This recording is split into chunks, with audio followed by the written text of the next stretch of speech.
Alright, here we go, guys.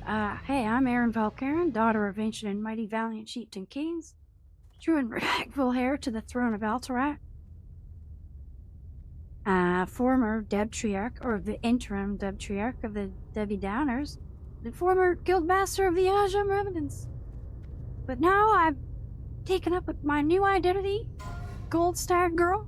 I'm in hiding because there's people on the internet stalking me and trying to ruin my life. And I had to disappear for a bit.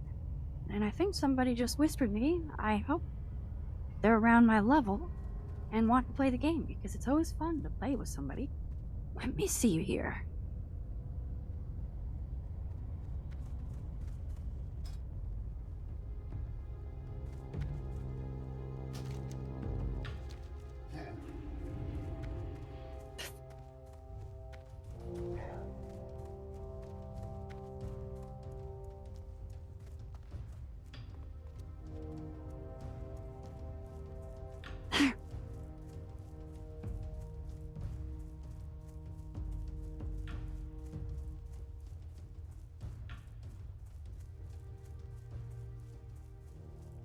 So apparently my guild leader was banned.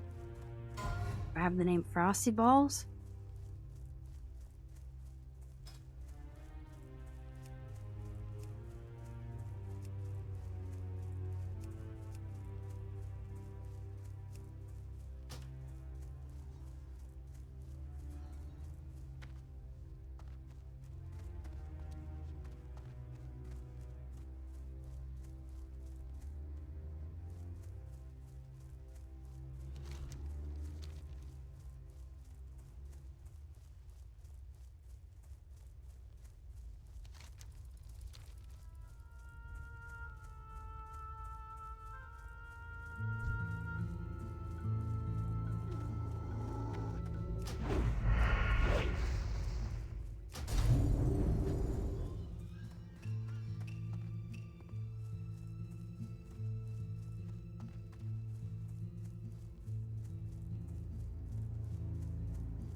artifacts here.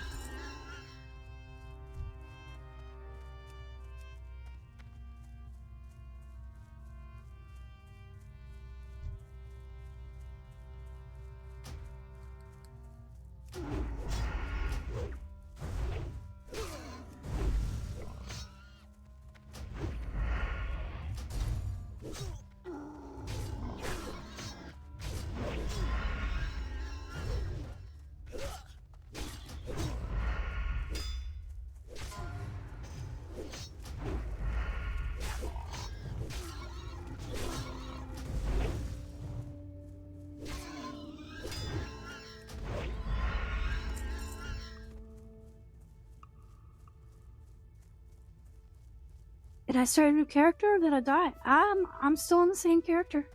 I just had to work on the weekend. I film like sports and bartend and stuff like that, so I wasn't able to play on the weekend. Yeah, this is still the same character. I played a little tiny bit, but I just like leveled up some other characters just to have them ready. I got my enchanter ready, so I had to get them to level 10. But now I can get them to 150 skill level enchanting, which is perfect. Yeah, no, I'm 16.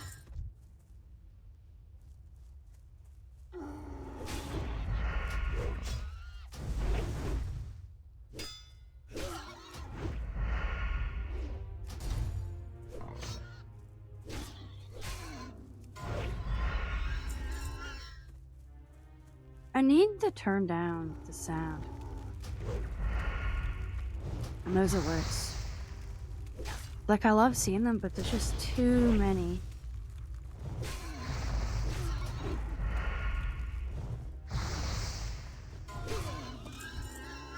Like, I get numb to that raid warning, but when someone comes into the room, then it's like, they don't want to hear that. Coop! Oh. Very Coop.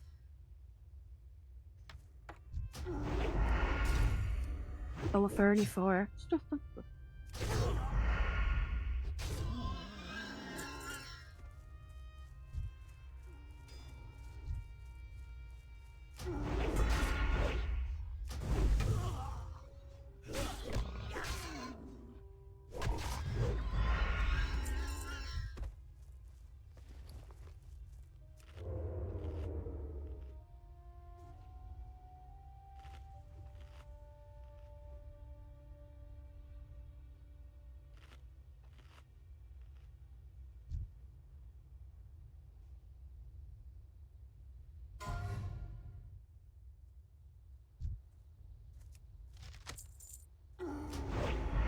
Oh, shit!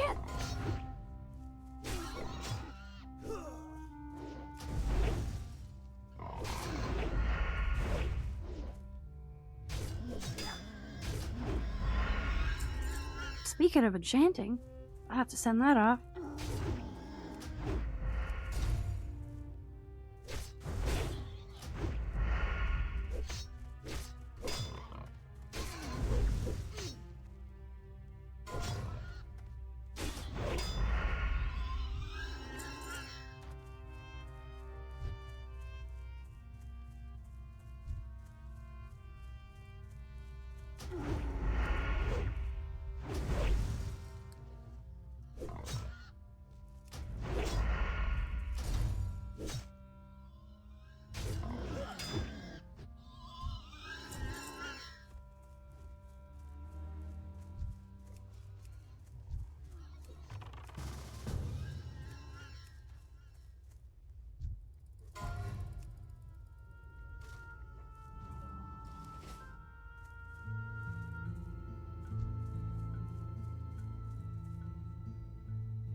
Goated Gamers.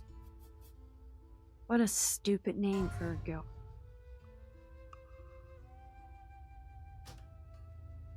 You'll only be one goat. You can't be goated. You can't be like, I'm goated and all my friends are goated. Like, that's just stupid. Oh well.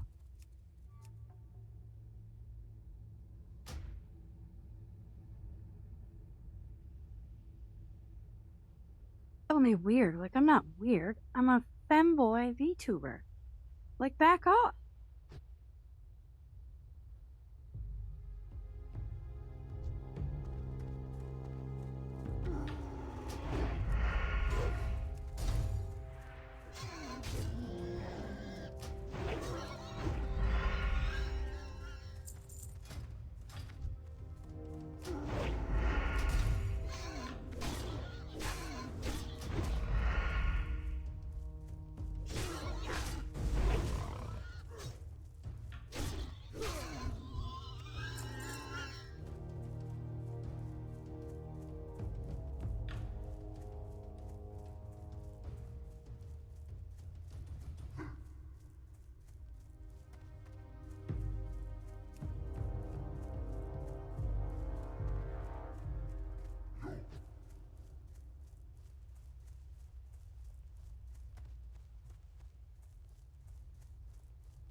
This place is dangerous.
Just another lovely day in the Barrens. Hyena, huh?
Jeez, that was one of the toughest zebras I've ever fought.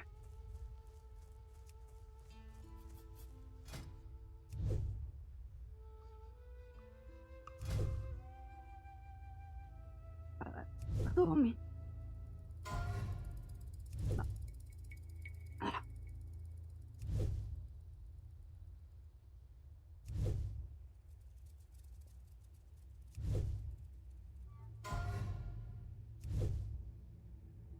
People gotta stop dying, man.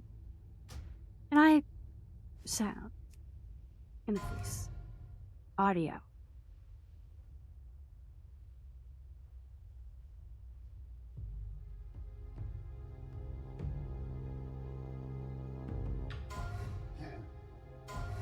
Wait, you can't turn raid warnings off. I'm just gonna ask ChatGPT right quick. ChatGPT always knows. How to turn off raid warning.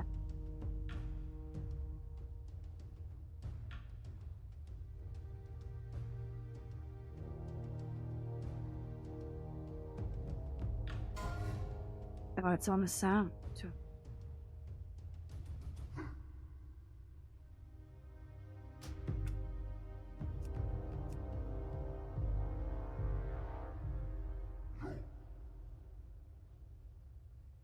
Old info.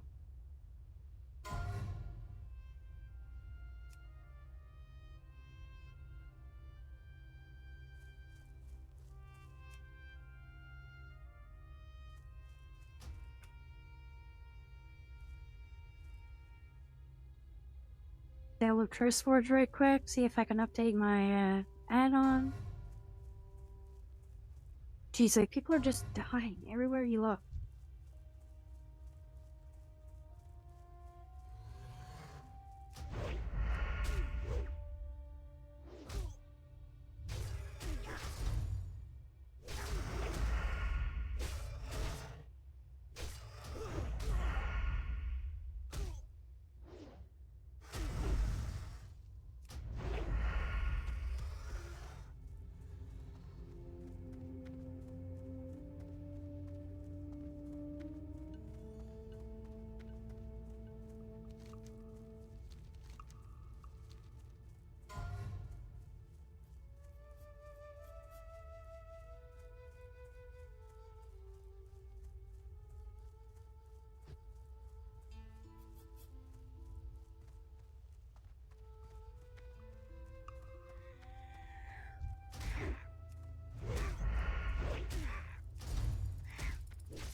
Whoa, whoa, whoa, whoa, whoa.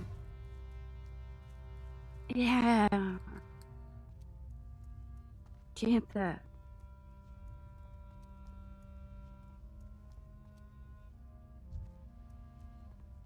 Ah, the lower level ones are down here. This makes a lot more sense. Huh? Wow, look at them all.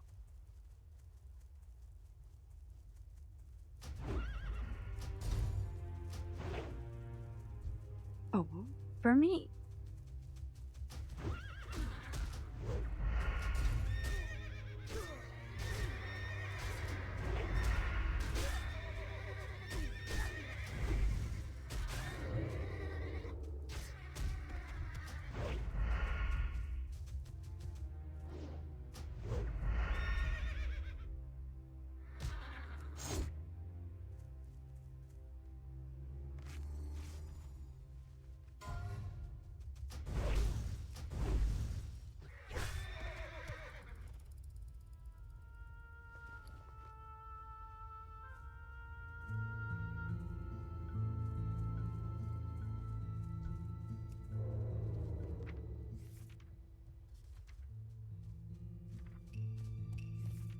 Didn't train Garou.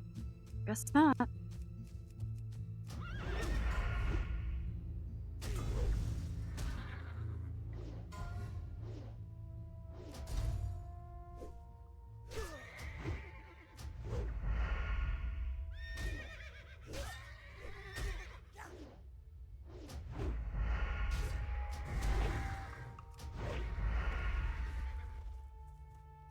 Wow.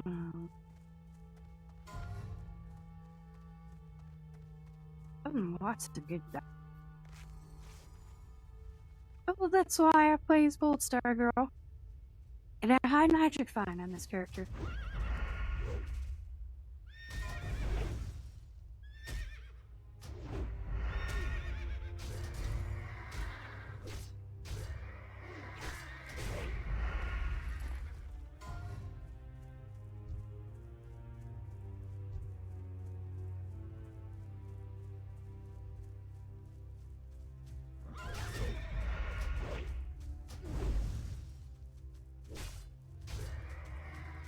Oh, I got all the twos I need too that I can roll on. Perfect.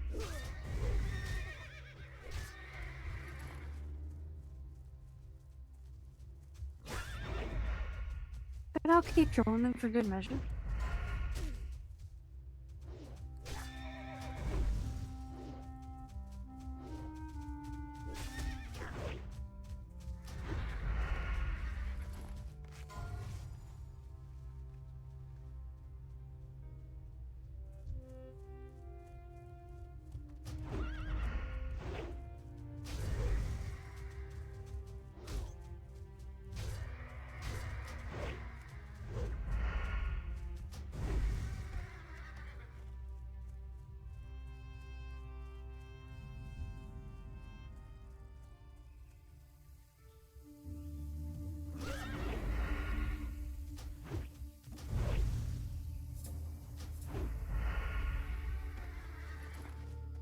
I kind of like the feel of fighting those monsters that were level 15 plus, so just for the draw.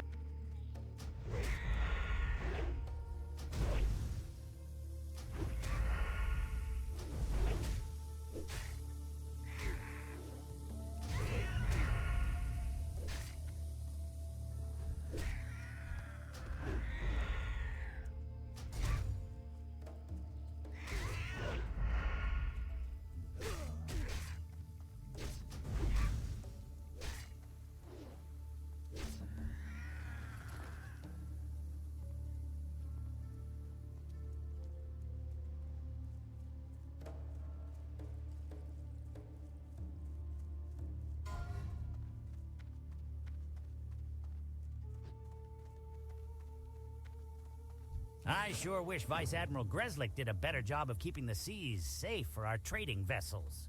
With all the gold the trade princes have poured into the trade fleets, it ticks me off to see so many pirates running willy-nilly, raiding my ships and stealing my goods. I heard that the South Sea freebooters have set up a camp just south of here. They've been a real thorn in my side, and if Greslik won't take care of them, well, maybe you can help me get rid of them. The venture company set up a small research facility far to the north of here, southwest of the Sludge Fen. I don't know very much about what they're doing, but did manage to discover that they're experimenting with something called a samouflange. Now, what the heck is a samouflange? Something called a samouflange. Whatever it is, I want to examine it, so I need someone to go get it. I obtained a copy of their control system operating manual. You should be able to figure out how to disengage the samouflange from it. The venture company stole many of the best goblin minds, but from time to time, we get the opportunity to steal some back. A while ago, the venture company outfit in the Stonetalon Mountains hired Garenzo Wrenchwhistle, a gnome. Their other engineer, Ziz Physics, was so taken aback by this, he pleaded with me to find him new employment with the Tinkers Union. I set him on a few tasks, but he might need help. Maybe you could look in on him for me. He's stationed at the western edge of Windshear Crag.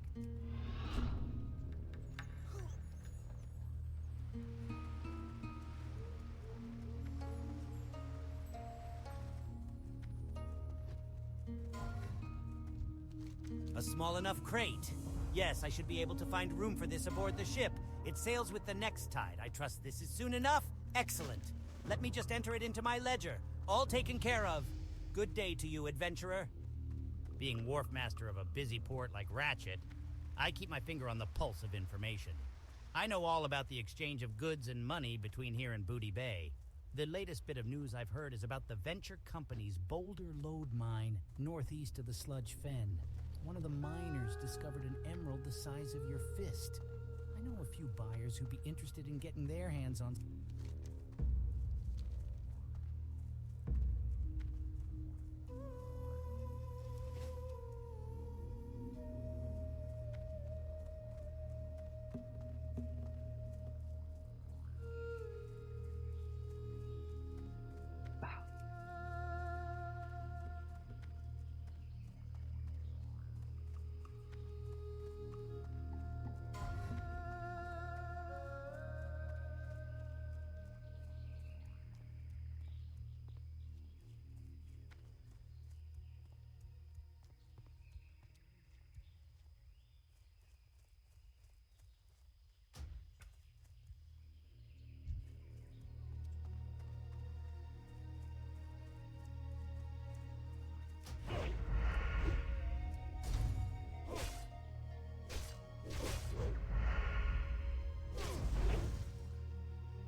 Vraiment.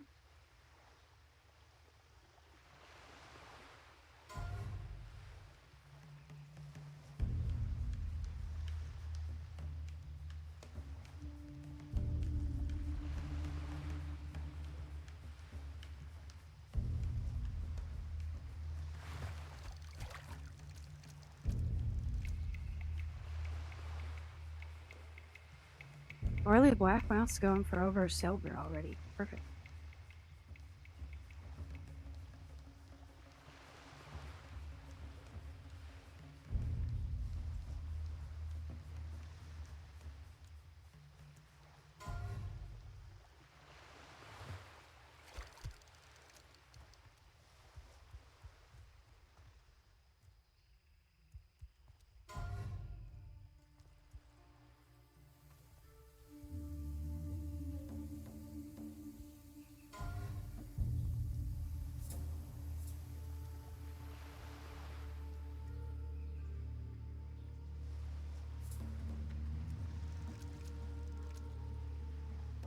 in case you're wondering what the heck I'm doing, if you want to have your own easy to maintain economy, all you gotta do is take fishing.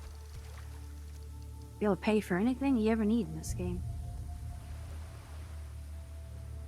Fishing and a good auctioning add-on. People always need these fishies. Always.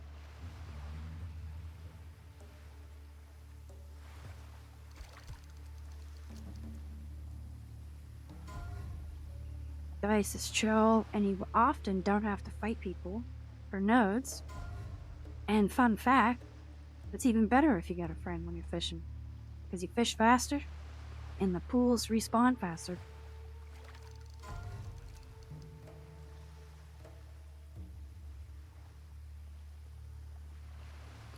And that's what I'm looking for here.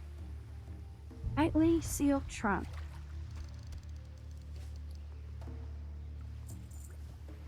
Look at that loot. Times 4, times 5. Mana potion, healing potion. They're all loot boxes.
Look at that.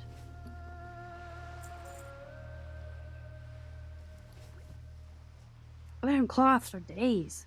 Bolts of linen cloth for days.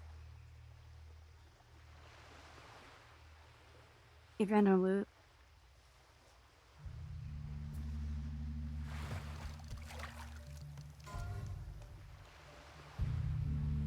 I don't know if these black moths are actually selling for silver, but I wouldn't be surprised, because everybody needs greater free action potions. Or, not greater free action, but free action potions. I don't even think there is a...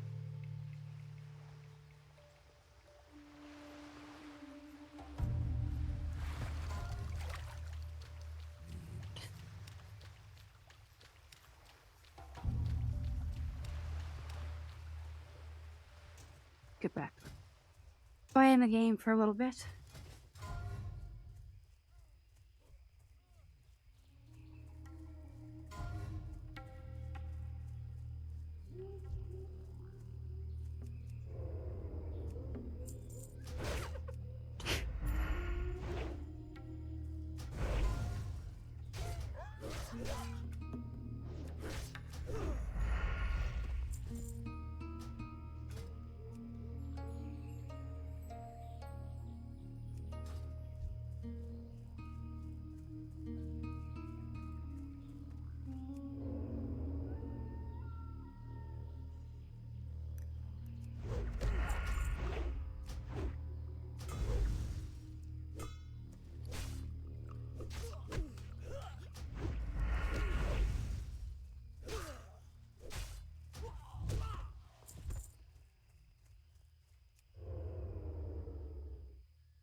I don't have the Tasm quest.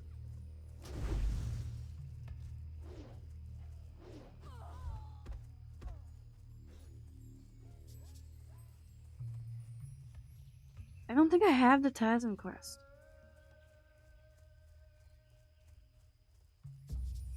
Oh, I don't.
Why did you grab or the pickpocket?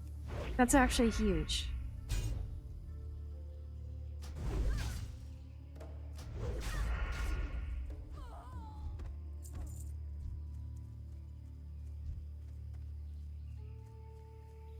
I just need brigands.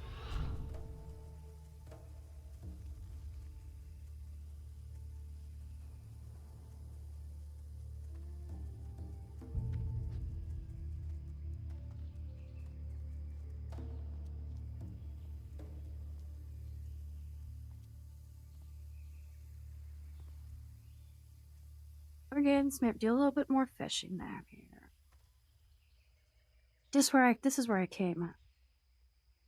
I believe. Stop fishing and I requested again.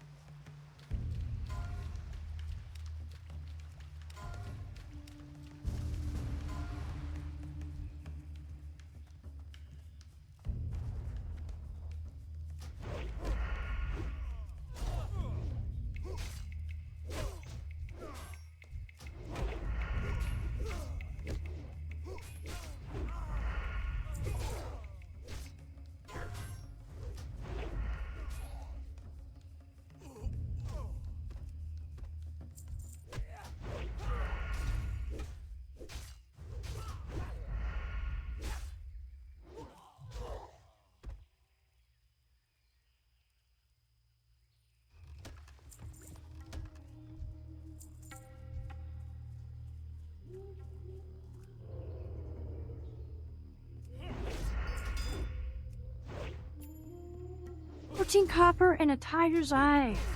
Yes! This is a good playthrough.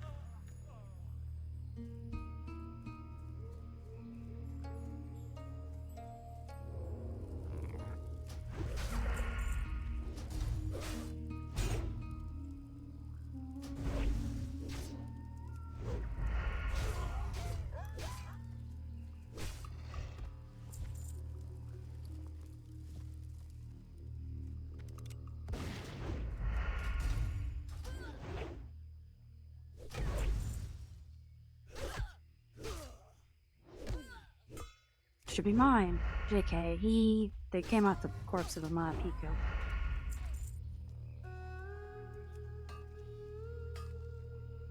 Seven healing spells though, that's strong.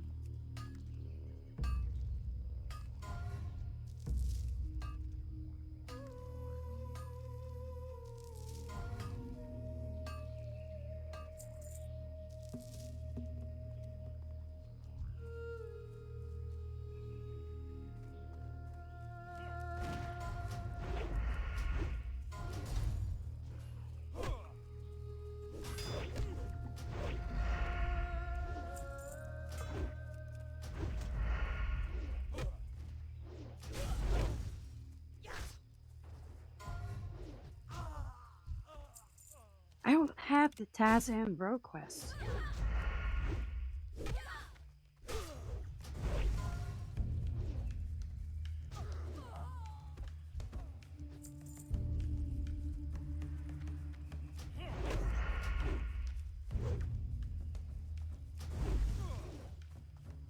Wants me to go back up the ratchet?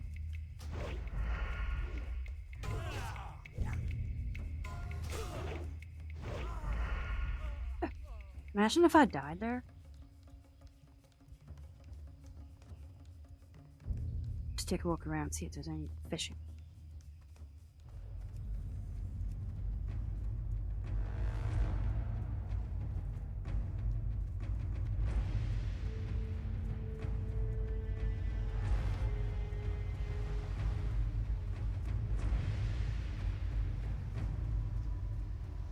See, and the thing about fishing is, especially early on, nobody's doing it. You will very often be the only person fishing. Well, especially if all these layers are like. Now, mind you, I'd be fishing right this second, but I'm in my kitchen getting coffee. Oh, yes, coffee. Oh, yeah. Oh yeah, coffee's good. Coffee good. Coffee good. Coffee make my brain go. Here we go. Got a little roach I can light up. Love that.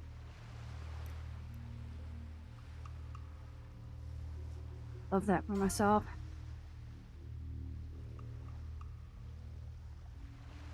But I'm gonna blow up all my roaches and my remaining grains of wheat. Burped. I wonder how that sounded.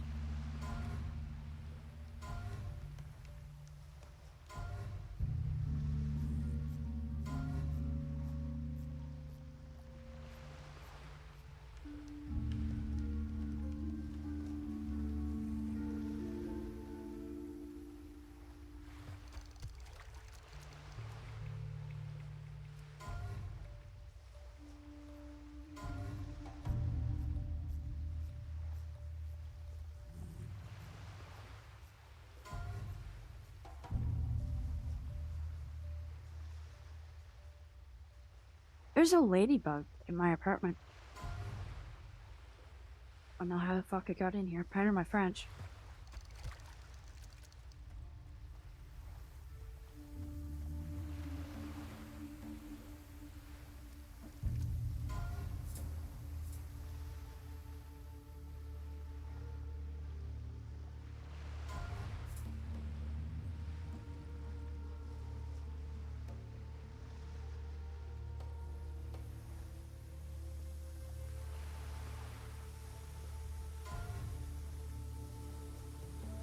How are the... Like, why are people just dying non-stop? Like...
Oh my god, there's so many fish in this fishing pool. And this one respawned. What? I'm gonna be fishing for a minute, boys, because I'm gonna run right back up this coast. Back to Raction.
Midday.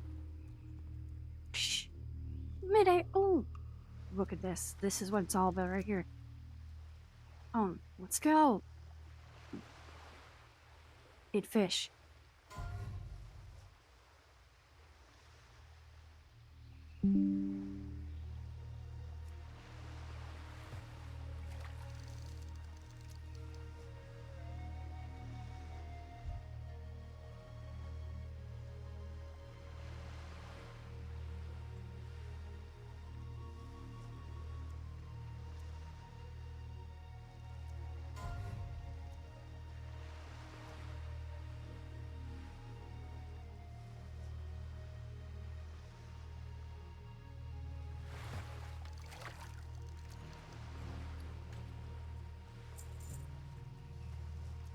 See what I'm talking about?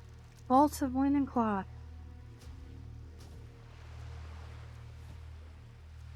And a medium weather. And my inventory is full all of a sudden.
Yeah, just to confirm that I don't have the quest here.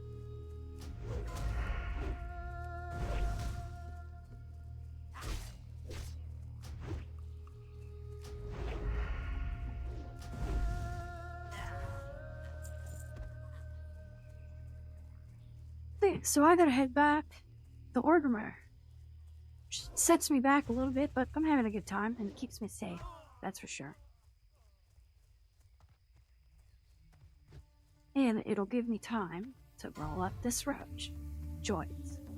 It is going to be amazing. It is going to be an amazing roach joint. I'm actually super stoked about it.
You did good, kid. A little more work like that, and it'll be one less thing I'll have to worry about. Hopefully, they'll be convinced that they should relocate their operation elsewhere. In the meantime, there is the small matter of getting back the goods they stole from me. I've been waiting forever for my last shipment of goods from Booty Bay. I'm pretty sure that it must have been stolen by the freebooters. But just to make sure, will you go down to the dockside and ask Dizzywig if my goods were already put into my warehouse without my knowledge? Here, take my ledger down to Dizzywig and have him double-check my inventory records against his logs. Ah, that sort of business. You know, I saw the Heedless once on the open seas. Fearsome ship, or was that boat? Those sailors are so particular. Anyways, watching her glide across the water was quite a sight to see. I'm glad her infamous captain will trouble my ships no longer. Gazlo sent you, did he? Just a moment. Let me take a look here and check my own logs and make sure I didn't have Gazlo's shipment sent to the wrong place. Bet he's waiting for those boots from Drizzlek. Everything looks square from my records, adventurer. Go on back and tell Gazlo he's out of luck. I wouldn't be surprised if it was the pirates that nabbed his goodies. Nothing else I can do for him. Oh, though you could tell him that I've got some things from Undermine for him when he has the time to come pick them up.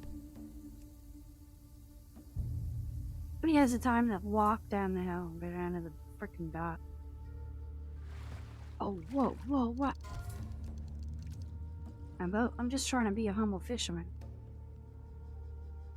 Oh, more drums there I gotta kill. I love that guy. I love that quest. I love everything about it. Whoa.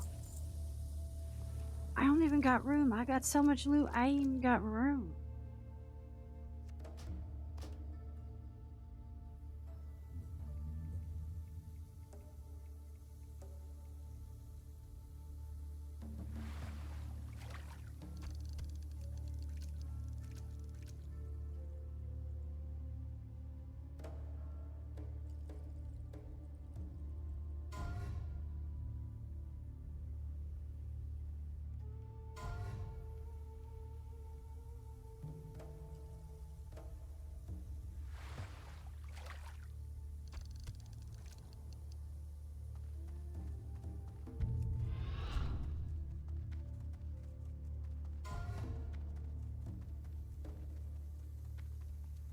Be carrot satyrs.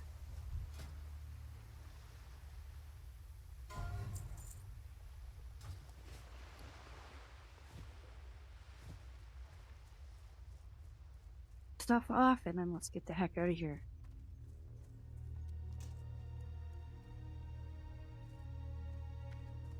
I'm gonna be able to make enough money to buy some really nice swords with all that loot. There's fishermen all over this tab.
No dice, eh?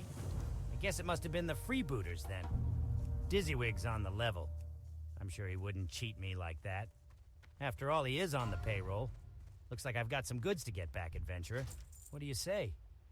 While I'd like to recover all my goods, I'm sure that's not possible. Still, there's a few things that I absolutely must have.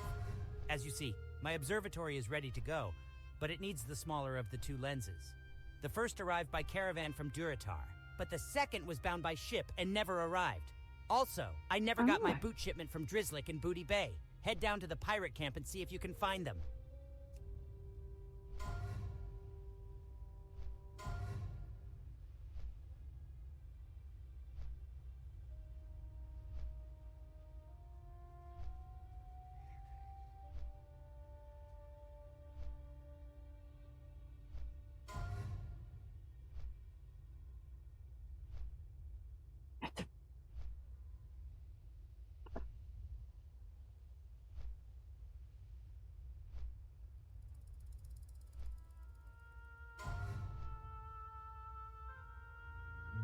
Hey, howdy, Bethwards.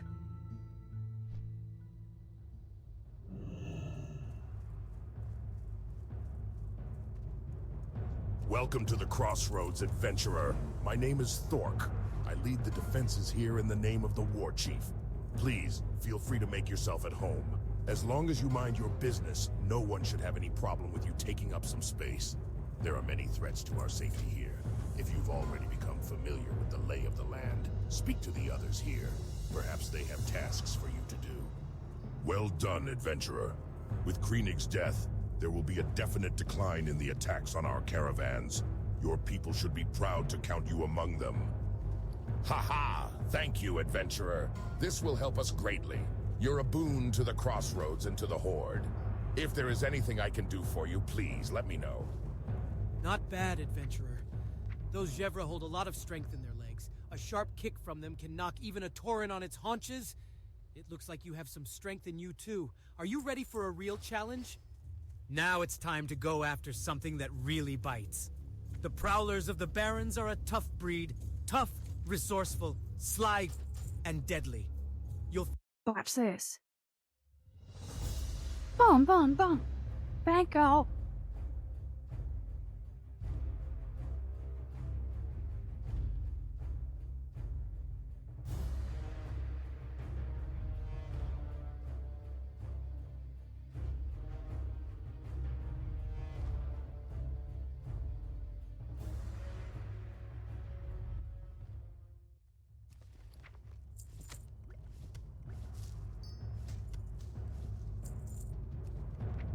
Toenail, Maya Maelstrom.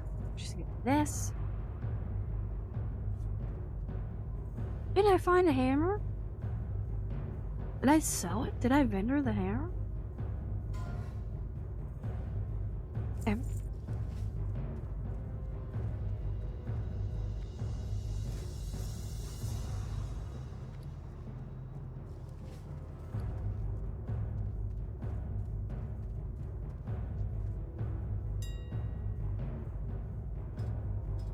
Bye.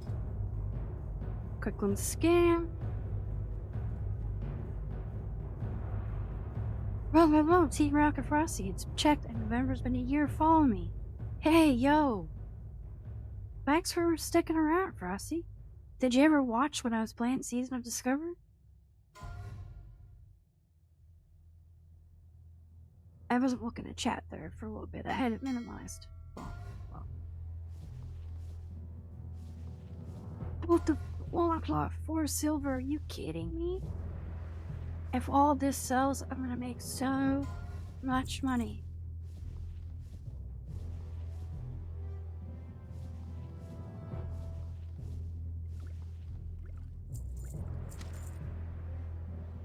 I have to be really careful here. Skip those because I gotta send those back.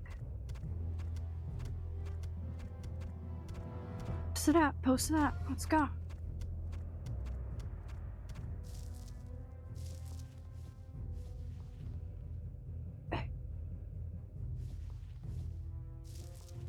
If you do see.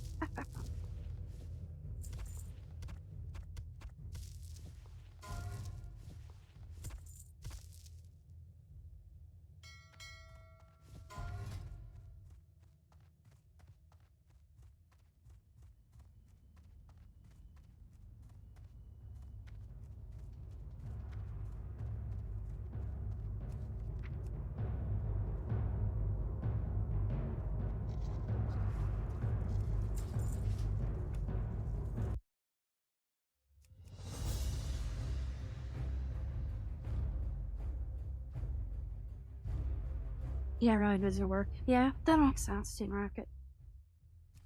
The ending I really did after. Let's destroy these.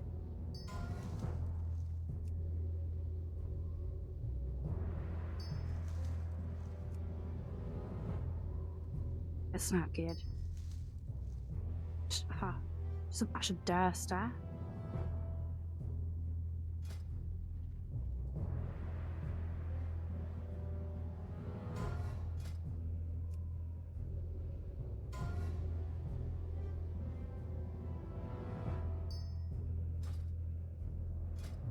Hey, cool. Alright. At the Goldstargirl, back to smoking a little bit of weed.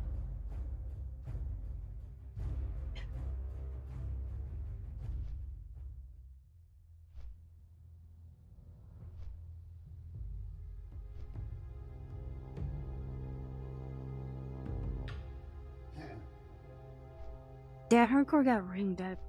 But Season of Discovery was just so awesome. Like, it was... I think it's my favorite version of WoW ever, to be honest.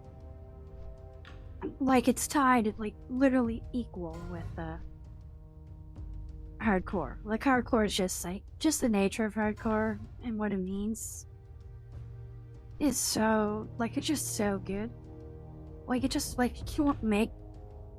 Because there's no MMO that is as stable as World of Warcraft. Like, say what you will about Blizzard, but these servers for an MMO, like, the connection is very consistent. Like, I could never play Diablo or Path of Exile hardcore. There's just no way. Too much going on, too much on the screen, too much, like, pools of death on the ground. Too much to look for.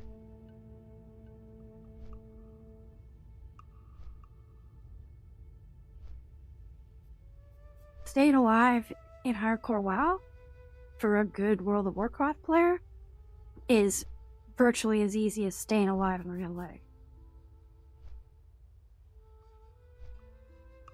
Heard a lot of good things, but you're already on hardcore and retail. Oh, dude, Team Rocket Frosty, at one point, we had over 100 active Azure Mermanids. Like, if you go to my YouTube channel and, like, look at the highest viewed clips, like the one that's at the top of my channel that's got, like, almost 800 views now, one of the most epic battles I've ever been a part of. And we would world PvP as a guild for, like, 4 hours straight. It was crazy.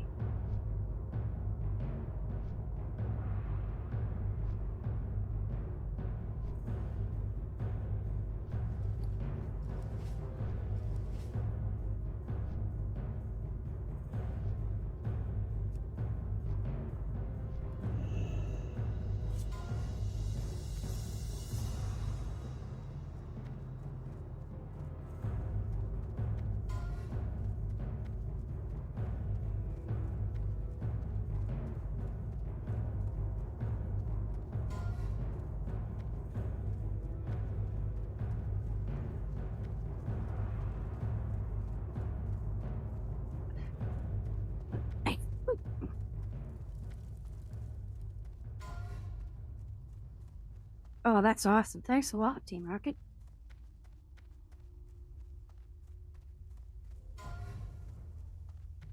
Yeah, we had a lot of fun in that guild. Your determination alone is not enough to overcome the obstacles that lay ahead of us. Speak with Zandozan to begin your training as an operative of the Shattered Hand.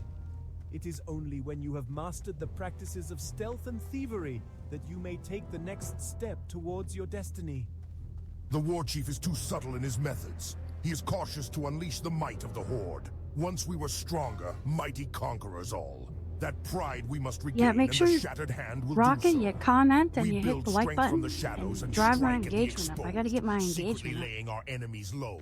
A task you must complete for me to prove your worth. The troll Tazan trades with the pirates. Zando's. Don't care about all that talk.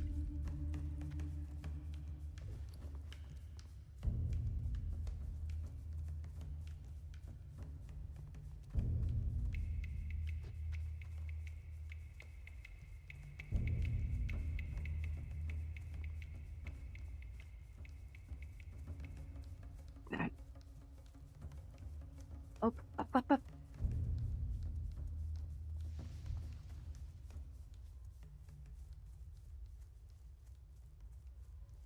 Another one. The last 5 that crazy troll sent me ended up as shark food. Let's hope you fare a little better, eh? I don't mean to scare you, adventurer, but the last 5 thieves I sent to steal the South Sea treasure came back to me in pieces. South along the coast, you'll find Tide Razor, the South Sea freebooter's ship. Nestled in the hold is the payoff, the South Sea treasure. On the second level of that ship is the Pirate's Den, a place where they train all of their thieves. Board that ship, steal the treasure, and bring it back to me. Use the Pirate's Den if you need to practice your thievery, but be careful. I don't think I learned picklock. I just forgot to train on my rogue skills, I think. Tell me I've already learned it. Tell me I've learned it.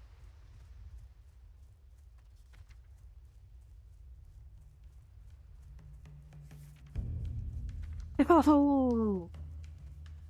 I have to go back. Is there a rogue trainer in Ratchet? See, it isn't so. Just one in here. I think I remember there being like one, like hanging around, like. Oh, that's ChatGPT. Do rogue trainer and Ratchet. Classic WoW.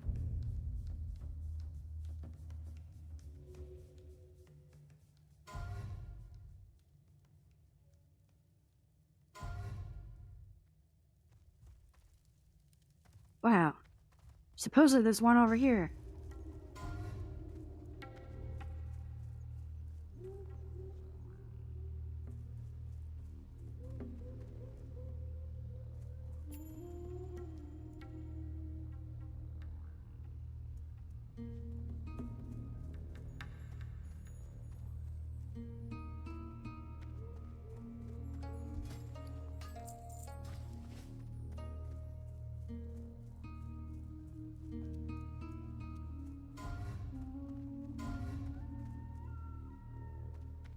Wow, that guy could kill me.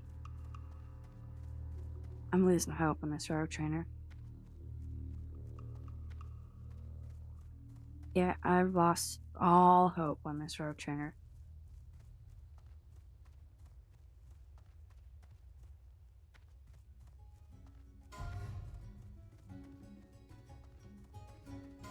Building to the west of the dock? GPT lied to me. Kurgal, target. There's no Kurgal here.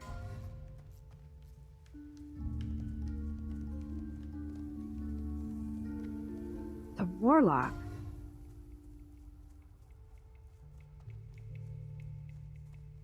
You lying piece of shit, ChatGPT.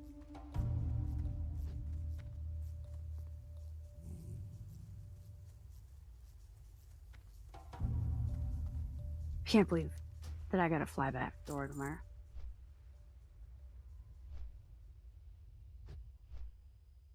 Oh well.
two to his left. The tight end now wings on the left side. Here comes the blitz. Murray steps up in the pocket. Murray gets hit. He goes down. Tyrese Knight.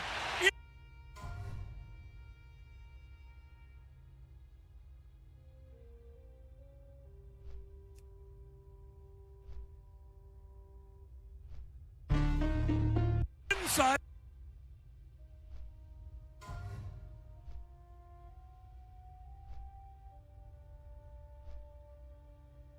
Can you take us through that fourth down play, kind of the pressure you put on Kylo there, what you saw that kind of led to the pass that Kobe picked off? I'm just going to listen it's to a play we some seen on press film. press You know, when they get in the conference gun, he got the ability to pull the ball. He pulled it, he had us out leverage. And I just tried to make a play, help the end. And he threw it up, you know what I'm saying? We tips and over those, we got to get those. And A-ball caught him. We went to the crib. The defense as a whole today, obviously this is the kind of day you guys feel like you've probably been working toward all year, having a day like this. Yeah, you know what I'm saying? It's like we started off pretty good, got a little rocky. And then like I said last week, man, Coach McDonald, he just been in his bag lately, so he been on point with the calls, and we just go out there and execute. So I think we just believing in what we doing now, and we just sticking to what we do best, and then we just go out there and do it. What made you spin out on that fourth down play? When did you notice Murray was trying to get to the edge? When he pulled the ball. I had crashed down because I thought it was going to be a duo play with the running back, but when I see him pull it, I had to hurry up and spin out because he had me out leverage. What was that moment like? Because you guys had made the timeout call after getting the stop on what looked like the play before. Yeah, that was crazy, bro. Like, I had just made that play. He called timeout, but then we get the pick six, so I ain't really mad about it. So. But in that moment, like, how you try to reset when you were thinking you'd already got off the field and then to still come through and make that play? Just next play mentality. You know what I'm saying? Coach called timeout. We got to go out there and we just got to do it again. We take pride in that, and we just go out there and perform. So I think it's really just a bow your net type of thing. And then, like, defense, we just stay together as a whole. We go, you know what I'm saying? So we did that. Sorry, you said Mike's I don't have enough money to buy my skills. He been dialing up them calls, and a lot of them been on point.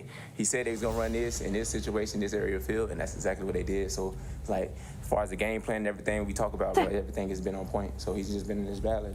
How difficult a play is that to get outside on, catch up to Murray when he's running outside like that? It's a tough play. I had a He bunch just of gold real coming quick, into this fast. character, He so can I'll outrun you if just you study your send feet. it So I just try to go out there and make a play for my team. Can you talk about the impact of Leonard Williams in this game? Can I talk about? I really don't think I can talk about it. I just think he just do what he do. But man, everybody see it. His energy out there, the stuff he brings to the table, man. I mean, it's big cat. You know what I'm saying? It's Leo. So man, I don't think it's a word to describe it. I just know we appreciate him like a mug. So yeah.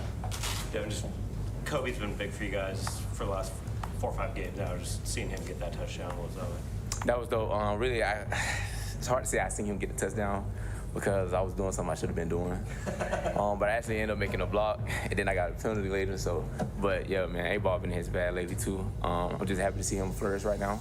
They gave him an opportunity, and he took it and he ran with it. So, yeah, shout out to A-Ball for sure. Did you see later how he finished the touchdown? No, I tried to hurry up and make a block. About 3-4 people fell on me. It's a lot going on out there. So, yeah. Since you brought it up, what did they flag you for? Taunting. And it was definitely taunting, so I ain't shying away from that. It was definitely that, yeah. I'm sorry if you're asking this already, but what was this week like for you guys at the headquarters, losing power, having to deal with all that? It was tough, man. Not really far as us, like, at the facility, but just, as far as their family. Like, a lot of people got kids and stuff like that, and, without power. But we didn't let that distract us. We came in to work every day. We started off a little shaky early in the week, but we got it together and fixed it. So, I mean, we just take it as a little adversity, how you gonna respond when adversity hit. So that's how we seen that. That's how we looked at it. I'm sorry, what was it like when water finally came back on? Boy, we were happy. Boy, a hot shower, boy, it felt so good, I ain't gonna lie. Boy, we were happy. That's the only thing I can say.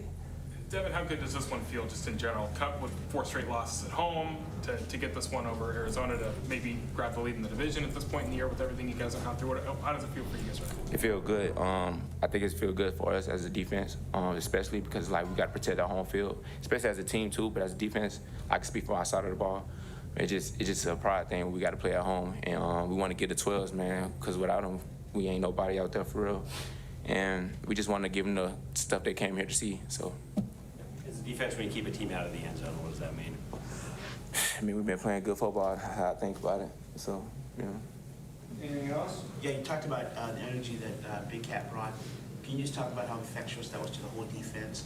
How the whole defense played I think everybody feeds off each other, so it's not really kind of a one-man thing. It's just like we all come together as a collective. But once one person make a play, it just like it spread throughout the whole defense.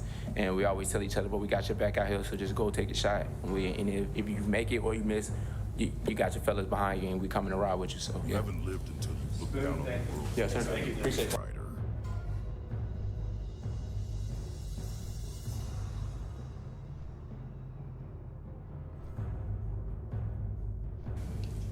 Jackson, just how big of a result was this for you guys here to snap the losing streak at home and potentially get to the top of the division?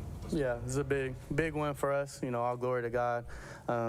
You know, rainy day out here. The whole week has been, you know, a little weird, as y'all know, with the power and stuff like that. So I'm just proud of my guys coming in here prepared and, you know, ready for today. I thought we attacked today, you know, well. Frosty, and, is that you, Drotch? Got the win. It was a big win for us.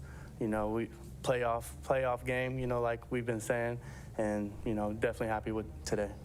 The tunnel screen play call in the linebacker blitz in the first half, how Yeah, that is you. Oh. Jackson, just how big of a result was this for you guys here to snap the losing streak at home and potentially get to the top of the division? Yeah, it's a big win for us. You know, all glory to God. You know, rainy day out here. The whole week has been, you know, a little weird, as y'all know, with the power and stuff like that. So I'm just proud of my guys coming in here prepared and, you know, ready for today. I thought we attacked today, you know, well, and got the win. It was a big win for us. You know, we playoff game, you know, like we've been saying, and, you know, definitely happy with today. the tunnel screen play call in the linebacker blitz in the first half, how perfect was that call given the defense? It was perfect. It was perfect. Coach Grubb made a great call. He's been, as you know, been putting me in those positions a lot. You know, O-line did a great job, and you know, it felt good to break for a big one. Just when you're out there on the sideline watching what your defense is doing in a game like this, no touchdowns allowed, they score one. Just how fun is watching them go? Man, it's fun. It's fun. I didn't get to give them credit last week, but they've been playing their guts out, and you know, I love seeing them play with that swagger. You know, knowing their reads and just playing fast. So, as me sitting on the sideline, you know, I love that. As tough as it was for you guys as an offense at times today, the 8-minute drive to go up 2 scores late, how good did that one feel to put that drive together in that moment? It felt good. You know, we felt like we came up short on, you know, all the other drives. You know, feel like, you know, we could have executed better, of course, and, you know, got some points. But, you know, those are big points that we needed. I really feel like I should have got a new definitely sword. big for Like, my us. sword's only level Your 5. touchdown looked like it was good. Interplay between you and DK to kind of create enough space there to work that out. I guess just... Yeah, like, you know, 2v2, Shaq and Kobe type. You just throw it out there, give me the pick, catch the ball. I feel like you're just on the verge of scoring on one of them tunnel screens? Yeah, man, I got to get in the end zone on one of those. You know, I'm letting my O-line down. They running, you know, I need to we hear could about have that executed again. better, of course. Late, how good did that one feel to put that drive together in that moment? It felt good. You know, we felt like we came up short on, you know, all the other drives. You know, feel like, you know, we could have executed better, of course, and, you know, got some points. But, you know, those are big points that we needed, and definitely big for us.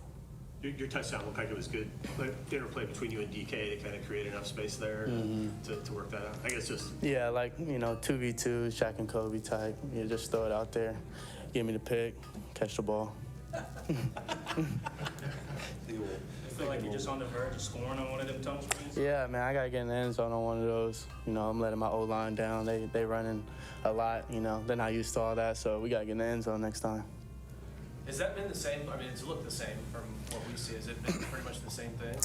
Pretty much. You know, Coach Grubb, he got, you know, his little flavor to it, and you know, it's different, but it's the same.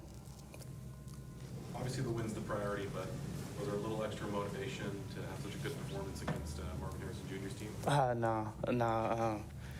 No. We needed this win. You know, being their number one seed was enough. But it's great seeing him on the other side. You know, today it was great to see him. You know, he had a great game, of course, but he's a great player. Love sharing the field with him. all the time. So it was great to see him today. What was it like for you guys this week, preparing for this game without power? It was tough. It was tough, honestly. It was tough. But our guys, mentally strong, got through it. I feel like we were professionals and we came out here and, did what we had to do. The Kokar are a threat to the Horde's claims in the Barrens. We must reduce the numbers of their troops, and so I have a bounty task for you. He's a dog, man. He's gonna do whatever it takes to win. And I love my favorite teammate. I love playing with him. I know he's gonna bring it every Sunday, and he's gonna do all that he can. And he's a big leader for us. And if we follow him, and if we play like he does, usually it'll be a good day for us. But new leaders have risen among us, rallying to preserve our holdings. Oh, I love it. Kobe, he's a ball player, for sure, tackler, makes plays, and it's great to see him, starting to come on the scene for sure. Anything else? Thanks, Jackson. Thanks, Jack. Stuck.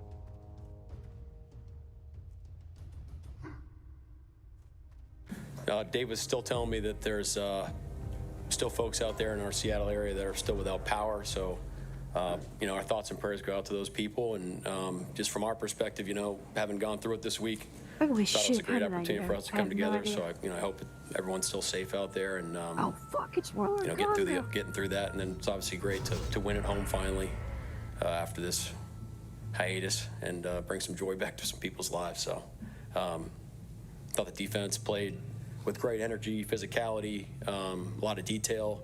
Offensively, I thought we did some good things, but we need to clean some things up operationally. I thought some penalties kind of drew us back, and then just talking to Gino, continue to make better decisions in the red zone, take care of the ball. But I thought we are improving and we're making strides in that area as well. So be a good game to build off of. What did the defense as a whole today, is this kind of what you feel like you've maybe been building toward all season? Well, I just think it's a credit goes to our coaches and our players and everyone in the building of just understanding of what we're trying to build, and just when it's not that way, then you just hammer away and just go to work and work on our processes and try to figure out schematically what we're good at, putting our guys in better situations. So it's just kind of everybody working together all the time, staying together, trusting the process, and then you have games where you feel like you played pretty good and helped your team win the game. So, but it's about consistency. We've done 3 games in a row now. We played pretty decent on defense. There's an expectation here and a standard throughout the course of our Seahawks history that we're trying to live up to and build on. So that's the idea. How good was Leonard Williams today? I thought he was dominant. I knew he played great, and then I looked at the stat line. I didn't realize. He played out of his mind. How much does it help your defense when you have a player like that, 300-plus pounds, that can play inside and destroy the guards, and then go out a 2-point stance and go for a sack? Yeah, there's not many like him walking the planet, and I'm glad he's on our team. And he's a heck of a guy, and he's leading the charge in the defensive front room, as well with Jay Reed. I thought Jay Reed played really well.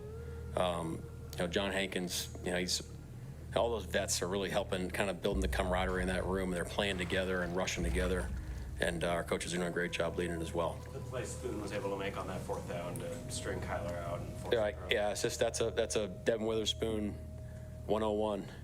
Just elite effort, energy, competitiveness, football understanding, all of the above. So he definitely made that play come to life. Is that the best timeout you've ever called? Well, originally after initially I was kind of bummed. I couldn't believe it, and then turned out to be a great timeout. Why did you guys call timeout there? We play these guys in 2 weeks. Just kind of not tell you that one. You mentioned trusting the process and all that stuff, but you guys really have looked like a different team, especially defensively since the bye week. Yep. Did anything change during that time for this point? I think this is more of an opportunity to go to work on kind of narrowing it down, tighten down the focus about where we're going to live and what we need to do better. So I just think it just doesn't happen overnight. You just gotta go through it. Can't go around it. And the guys have that mentality. That's the only way you can make it come to life. Can't just hit a magic button. The guys know that. And we're looking at 3 weeks now. I mean, it's, again, you put this thing in big perspective. We're trying to do this over the long haul and make a run here in the latter part of the season. It's going to require us to play this way every week. So the guys know that, they're locked in, and it requires great weeks of preparation. So we got to, we got to do it on kind of a short week going over New York because we have Thanksgiving and everything. We're going to give the guys some time to be with their families. Mike, what did the team show you from practice this week, just staying focused, given some adversity, and then coming to the game with that attitude? Yeah, we didn't blink. I mean, it's just the guys. It feels like something happens every week, So it's kind of par for the course at this point, and which is good, Jocko Willing, good. Onward we go. Devin said you're in your bag today on your calls. Is there something that you feel like you're rounding into shape here as a coach now at this time? I just think we're playing well together. We're operating well together. I think the guys haven't been with us, been kind of together for a minute now, and we're on the same page about how we're going to play the game. Yeah, I mean, look, I like to think that I'm trying to grow as a coach as well from week to week. And in order to do that, you have to understand your players and communicate with them and how well you coach stuff. So all of our coaches are doing that. I think we're growing together as a unit. I appreciate that he feels that way. But look, the players make this thing come to life. I mean, they deserve the credit here. I mean, they're putting it on the line and executing at a high level and playing together. So they deserve the credit. Mike, you had said this week that you'd wanted to treat this like a home playoff game. Yeah. Is this what you were hoping to see across the board on that front? Well, I mean, we won the game, which is awesome. The fans were freaking awesome. 12s were rocking. The place was like bouncing. I mean, it was an awesome atmosphere. It was just the way we want it. But you look at it, and we're going to go back into the tape. It's never as great. It's never as bad as you think. So it's got to be the same mentality. Go back, attack it. Try to take that next percentage increase to get better, and then go stack it next week on the road. And then when we get another chance to come back home in a few weeks, then let's do it again. So that's really the mentality. But yeah, we want to defend our home turf and make this place a tough place to play for sure. The fourth down interception by Bryant, how difficult is that a play by Witherspoon to spin out when he's thinking it's going to be an inside run to get out to Murray as quick as possible? On that play, he was a flat player, so just doing his job.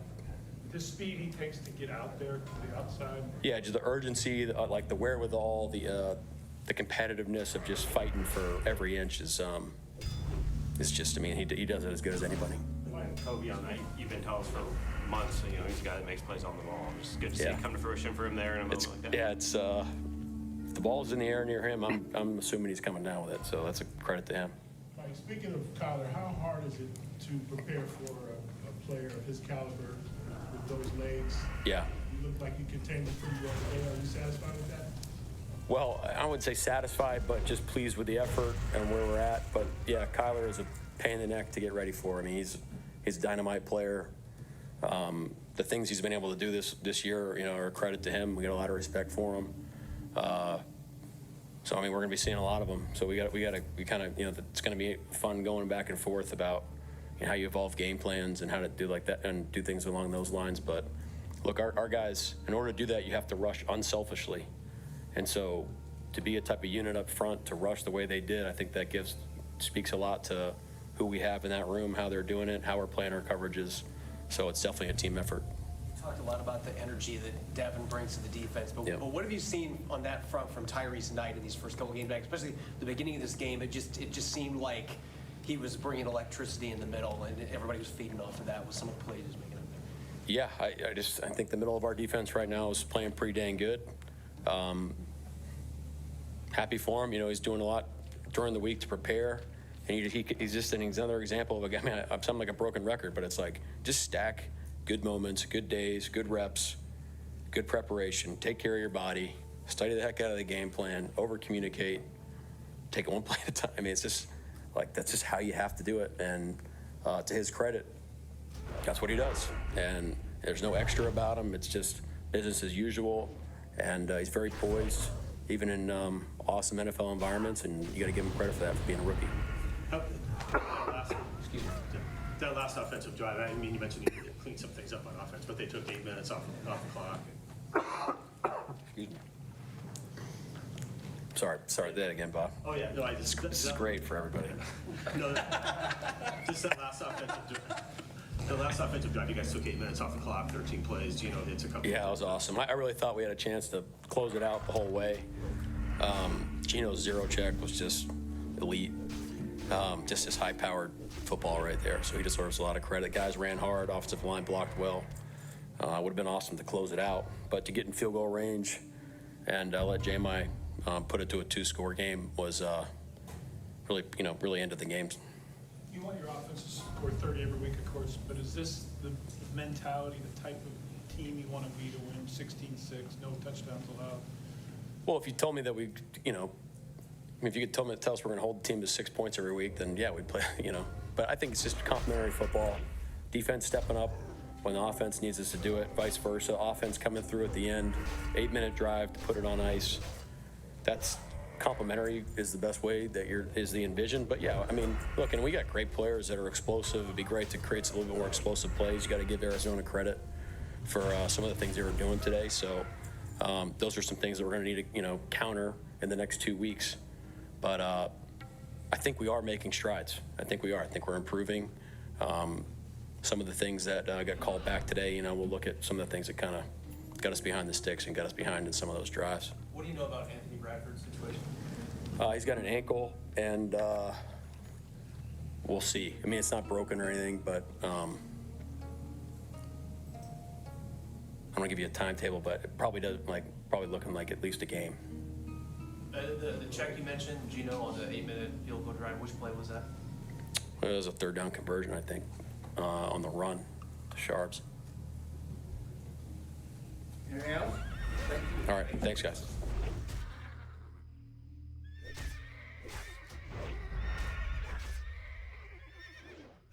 Is it accurate to say that was your most dominant game with this team so far? Yeah, I think that definitely was my most dominant game since being a part of the Seahawks. And, it was interesting because I woke up this morning just with a great feeling. And pretty much everyone I approached before the game, I was just like, I got a good feeling about this game. I got a good feeling about this game. And it wasn't directed towards my personal success. It was directed towards, the team success. I just had a great feeling about it.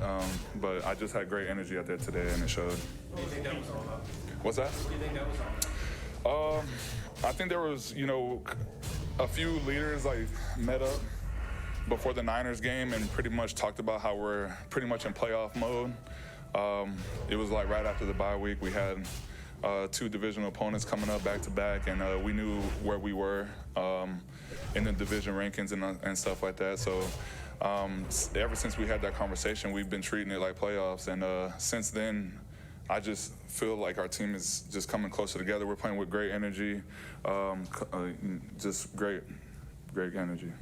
Is there Well have you done, woken up before with that The kind of feeling? Centaur You had are like low a game brutish about? creatures. Yeah, but for a few sure. I have mean, the there's wit times and where, vision to lead, you just and get those in the are the most zone dangerous. as an Barak was athlete. such a centaur. There's It certain is games good where that you he is just, dead. it kind of slows down for The you at centaur times. Varog, the dervish, wonders the One best. of those plays, my favorite play today actually that I had was the TFL that I had, just because I didn't get too much practice this week because I was dealing with some stuff, but because I didn't practice too much, I was able to watch more film, and that specific play I can tell when those 2 guys were pulling, and it just slowed down for me, and that's one of those moments when you're just in the zone and you're letting people feed off of you. I was feeding off of the crowd. The 12s were just really loud out there today, so it was great energy all around. What's the key to keeping Kyler in check like you did today, keeping him from long scrambles and things like that? To me, it's just a collective effort as a pass rush group. I just said something about it out there a second ago that, although I had a great game in some of those sacks, I don't take full credit for them. It was a group effort. And for us, it was all about collapsing the inside of the pocket. I feel like it's like that for any scrambler, but Kyler specifically because he's a little bit shorter. If you put an offensive lineman on his toes, it's kind of hard for him to see over that guy and get the ball out. So that's when he pumps the ball and has to step back sometimes. So that was allowing us to get to them. You mentioned the crowd being good in this one. Just how big is it for you guys to get back to winning at home after a tough stretch? Oh, that was huge. I mean, we talked about that. We've been playing, we had a joke about being road warriors this year because we've been playing well on the road. But, you know, bringing a win back to Lumen Field is amazing. These fans deserve it. They bring it every game, regardless of how the season's going and stuff like that. So I'm glad we're able to bring a win back to them. You guys have shut down two very potent offenses back-to-back weeks. You look like a different team on that side of the ball since the bye week. What do you think has changed? I mean, the biggest part is being able to handle the run, in my opinion, because if you allow teams to run the ball, then they're staying on their terms down the stretch of the drive. And you know, we're putting them in backed up situations, making them get back on track situations, and that's when we're allowing, you know, Mike to call his plays, and you know, we trust in his plays, and there's been times we just haven't been able to get to the plays we want to run because we're not in the situations to run them. And I think it all starts with stopping the run on first down and getting them in manageable situations. From your perspective, to see 49 yards and James Conner with 8 yards on 7 carries, how rewarding is that for you guys, knowing that that's kind of what you've been striving to get? I mean, that's really rewarding. Like he just said, it showed up back-to-back weeks of us doing good against the run game. You know, that's credit to everybody on the defense. The front getting knocked back on their blocks, and the linebackers coming downhill. And, you know, it keeps showing up, and I think we just got to keep growing off of it. What's it mean to keep a team out of the end zone in this league? What's that? So what's it mean to keep a team out of the end zone for 4 quarters in this league? For me, that's a mindset. There's times where, you know, offense might throw an interception or something might happen on special teams or anything like that, and we just end up in the red zone, or, you know, even if we give up a huge chunk play or something like that, we're in the red zone. That's when you really have to, like, check in with each other, like, look each other in the eyes and be like, hey, they're not about to score a touchdown right now. So to me, that's a mindset, and I just feel that, like I said, that collectiveness, that cohesion just growing more and more on this defense. You could tell when you look each other in the eyes that it's like, okay, we got this, you know what I mean? And there was times in the beginning of the season I didn't feel that same thing when I would look at a teammate in his eyes. Like, there's times where we were in a game and we're kind of down, and I would look someone in the eyes and they didn't have that same fight in them. And I feel like now we're on that track, and it means more. Why do you think it changed? What was the impetus to get guys to change? I'm not sure exactly what it was that made it change, but like I said, it was like part of it was that leadership group meeting and saying that this is the playoffs, and I think like that made it like just crunch time for us. We just understood the urgency of getting the job done and just taking it week by week. What were you thinking when you looked like you had the 4th down stop, and they said you had timeout, so you had to kind of do it again there, and the results in Kobe's touchdown? Oh, that was awesome. Because I wasn't on the field, so I was trying to remember. But yeah, that was an awesome play just because I remember we called a timeout, even though then we got the stop, which was an incompletion, and then they ran another play, but it ended up being even better, pick 6. And you know, that was just credit to Mike, just knowing that he had a better call in his arsenal and made it work. You told us a few weeks ago you felt like part of the issue in run defense was guys weren't trusting what was going on around them. Do you feel like having Ernest Jones in there is helping in that regard with that trust? Yeah, I think he's made a huge impact on this defense. You know, I really love that addition, bringing him in. He's a great guy. He's still young, still got a lot of ball ahead of him. So I'm looking forward to playing with him in the future as well. And you know, he's definitely a guy that I can trust behind me. You mentioned the leadership group coming together. Who are those guys who kind of put their heads together and said, playoff time? I can't mention exactly who's on the leadership group just because we don't have like captains on the team. Supposedly, like, you know, nobody wears a C on their chest or anything like that. But there's a lot of leaders in the team, and you know, I don't want to just point out those specific guys and make it seem like they're the only leaders. So. And we're hearing a lot today about energy. What does energy do for this defense? When you have energy, it provides what for this defense? I mean, to me, that's what defense is about. Offense is a little more like you want the crowd to be quiet. You want to take your time, like get to your landmarks and stuff like that. Defense is all about, you know, just crashing out. You know, obviously we want to be where we're supposed to be and stuff like that, but at the same time, it's like sometimes a ball might get through my gap, but we'll make up for it with the energy that we have on defense. If everyone's flying to the ball, and we game tackle that guy after someone messes up or something like that. You know what I mean? So I feel like defense is all about the energy. You mentioned the leadership group, but some of the young guys now, the way they're stepping on the defense side of the ball, Tyrese playing a linebacker, Devin's played, Kobe's played today. How are you seeing the young guys now feed off of the direction from the veteran players and maybe start to carry some of that leadership mantle themselves? Yeah, that's a good question. I mean, to me, it's all about understanding your role. Regardless of what your role is, do it to the best. And, you know, we had some SEAL team people come in, and I think that was one thing that I took a lot from those guys is they talked about understanding their role, whether it's like preparing the cockpit or anything like that. And I feel like that's the same thing with the young guys is, you know, when they put T Knight up to start, he understood his role and understood what he had to do, and he's been doing a great job at it. Anything else? Thanks, Liv. Thank you.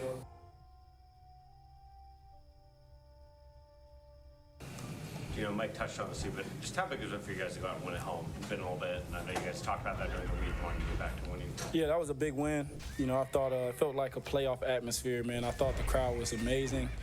Just felt like our team was locked in and focused the entire game. Hard-fought game. I thought Arizona played really tough. You know, just overall our defense was outstanding, man. Leonard wrecking the game. The way Spoon was flying around. Kobe, you know, getting a pick six, man, that was awesome. Really lit up the crowd. And then I thought, you know, we were efficient, you know, for the most part on offense. Obviously had some mistakes that we need to clean up, but overall, whenever you win the game, it's always a good thing. How big was just that last offensive drive? You completed a couple passes on third down when you had to scramble for, and then Mike just told us that you kind of checked to the run by Zach that got you the other one there. Just kind of how big was that? Yeah, that was a huge drive for us. You know, especially, you know, we had driven the ball just the drive before, and obviously made a terrible mistake down there, something I got to clean up. But yeah, it was a big drive. We wanted to put the game ahead, at least 2 scores. Our defense was playing lights out. We wanted to get those guys a chance to pin their ears back and, you know, really get after Kyler. And, you know, I thought just driving the ball in the fourth quarter, 8-minute drive, mix of runs, mix of passes, just big plays by everybody. I thought it was huge for our team and really speaks volumes to who we're becoming as an offense. Jason, third straight game, he's been kind of go-to guy for you. Just what's he showing you these past few games? Yeah, I mean, he's getting open. He's catching the ball. He's doing a great job in the screen game. He's an all-around great player. And I just think, you know, the way that teams are playing us coverage-wise, I feel like it's the ultimate sign of respect, man. They're just playing a lot of zone, dropping 8. We don't really get man coverage anymore. They're not really blitzing us anymore. So, you know, he's going to be able to find those windows in there. And he does a great job at finding pockets in the zone coverage. And then if there's a scramble situation, he's always friendly. He always, you know, finds me and he, you know, gets in the right spot. And I thought that helped us out today. When did you start to notice that shift in how defenses were playing you guys? Really last year, but I didn't think it was going to be as much as it is now, but it's definitely been a lot. What's it been like for you as an offensive player, watching the defense not just dominate, but do it against highly potent offensive teams?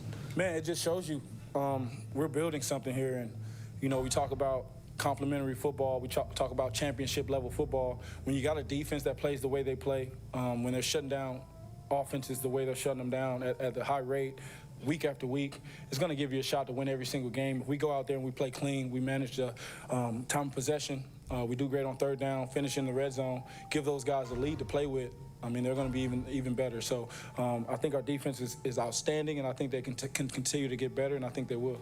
You've been in the league long enough to know seasons can change like this, but for a younger team that maybe a couple weeks ago it looked pretty bleak, how big is it turning around this suddenly for them?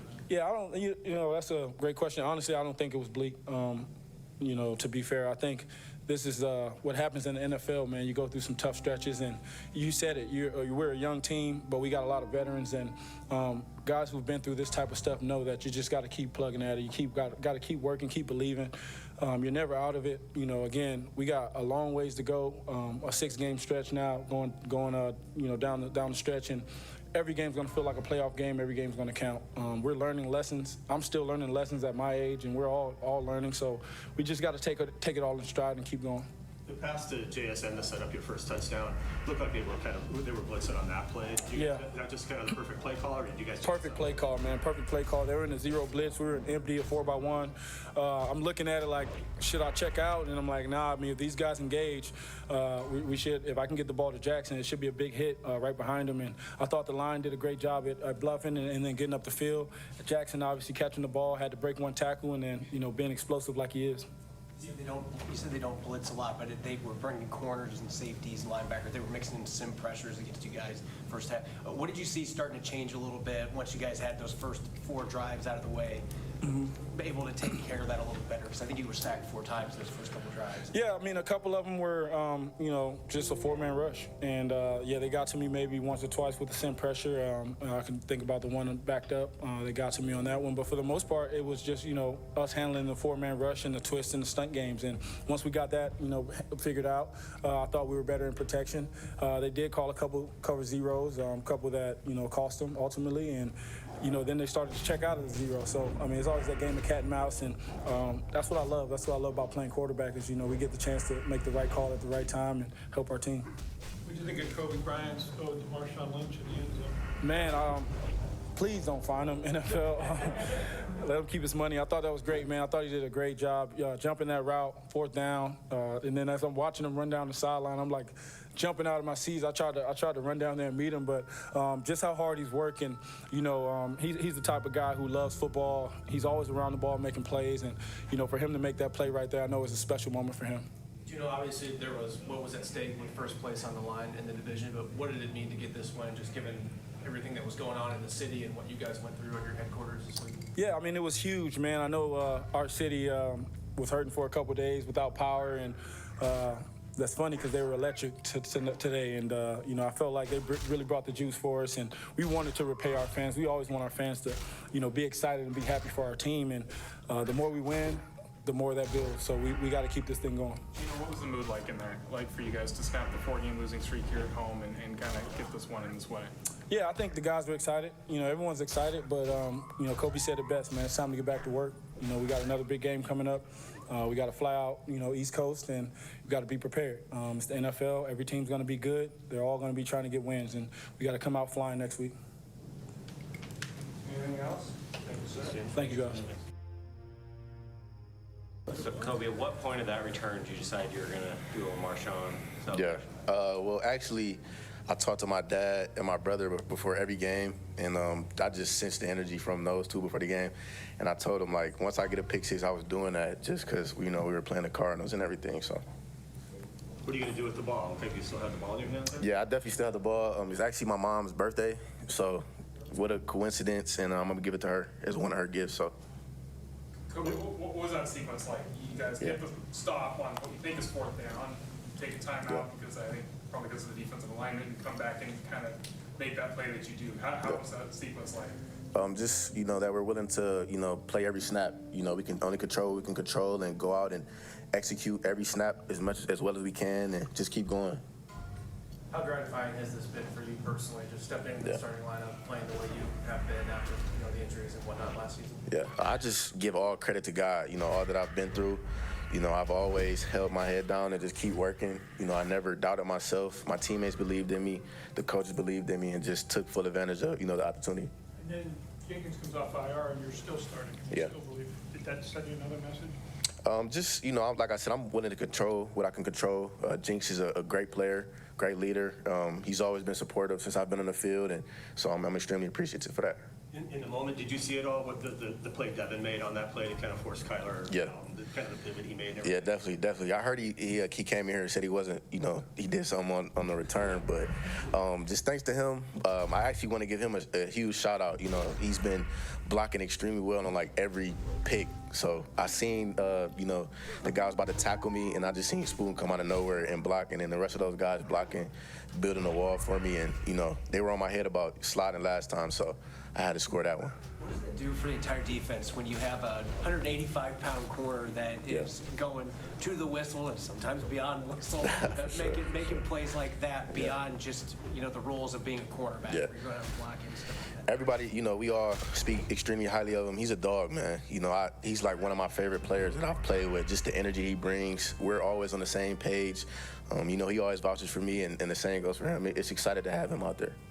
Had a massive defensive turnaround since the bye week. Yeah. Talked to a couple other players about that and what's changed. But what was it like before that? Going in, just how the defense was feeling? It had to be frustrating. Yeah. Of course, it's always frustrating. We don't get the result that you want. But, it's about just going to work, honing in on little things, and that's what the coaches have been doing. And we just been going out and practicing and really focus on those things and just continues to get better. When you're running down the sidelines with the ball, can you hear Witherspoon? Is he... Yeah, I actually look to my right and I just see his helmet, block the dude, and I'm just like, oh yeah, here's my chance to do the Marshawn Lynch right now. So, and I know they're gonna find me. So hopefully, Marshawn, you see this, you can show love to me. So. Have you practiced that, or you did that? No. A couple guys were like, you weren't supposed to land on your leg, like you're supposed to land on your back. I'm like, I'm not doing that. I'm only 200 pounds. So he was 230 or whatever, but I'm like, I'm not landing on my back. So. Where were you the night he did that in Arizona? I was actually watching the game with my dad, and I seen it, and then I'm so happened to get drafted here, and I'm telling you, I told my parents I was gonna do it, and manifested it. So. You were in Cleveland? Yeah. You jumped in the crowd too. You done that before? Or? No, I've never done that. I blacked out. I'm just like, I gotta celebrate this. Like, this doesn't happen often. Jumped in the crowd, they showed me some love. I'm like, all right, I'm tired. I gotta get back out there on defense. So. Just what's this whole week been like for you guys? Like power outage, all that, and preparing for a big game and getting the win? Crazy, man. I've never been a part of anything like that, but that shows that we're willing to work, and no matter the circumstances, that we're just gonna continuously go and just control what we can control, and obviously we can't control power. So. What was the toughest part of dealing with all that? Not having power, and can't take hot showers, meetings, or it's just crazy. I'm just like, this is crazy. And then once the power came on, everybody's mood went up. So I'm just like, all right, we're back. How did that change the way that you tried to game plan? Or you mentioned with the meetings and stuff, but probably had to go to some old school. Yeah, definitely old schools, but hey, shout out to everybody. We all locked in, and we understood the game plan and executed it. What's the last pick six you had? My senior year of UCF, and that was like my only pick six. So, yeah, many more to come, hopefully. What did you see on that play? I just seen like him kind of rolling out, and the guy was leaking out a little bit, so I was gonna attach to him, and I just something in my mind, honestly, and I'm not I'm just like, he might float this in the air and it might get overthrown because of Spoon blitzing or doing whatever he was doing. We're gonna have to go back and look at that. But hey, he caused the play for me, and he floated up in the air. And like I said, I just caught it, and I don't think I've ever ran that fast. The guy, even Reek, showed love to me, so I'm like, I gotta be running fast if he showed love. So. Yep. Thank you. Yeah. Can you take us through that fourth down play, kind of the pressure you put on Kyler there, what you saw that kind of led to the pass that Kobe picked off? It's a play we seen on film. We know when they get in the gun, he got the ability to pull the ball. He pulled it, and he had us out leverage. And I just tried to make a play, help the end, and he threw it up. You know what I'm saying? With tips and overdose, we got to get those, and A-ball caught it. We went to the crib. The defense as a whole today, obviously this is the kind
Uh-oh. Uh-oh, I think my inventory's full. Uh-oh.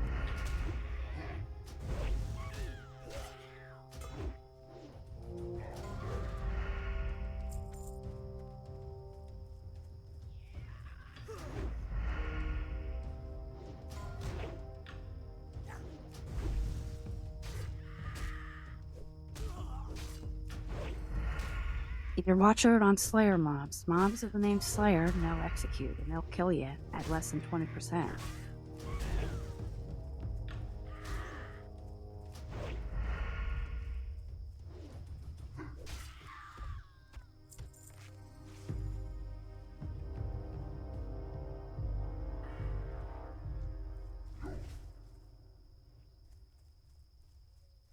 Hey, Team Rocket Frosty. Sweet dreams, buddy. Thanks for tuning in. Sorry about all that football stuff.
Oh yeah, that's good hot chocolate.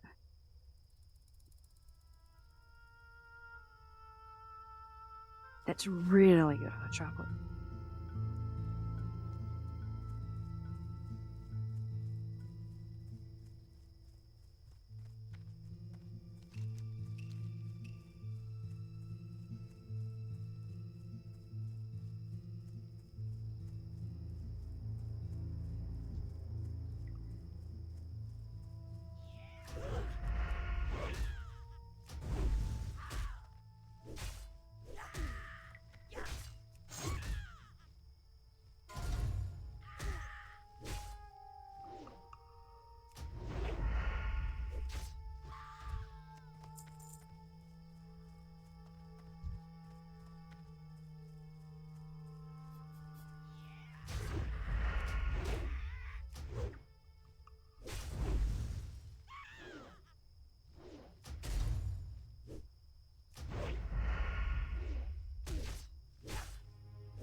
It told me there was a vendor here.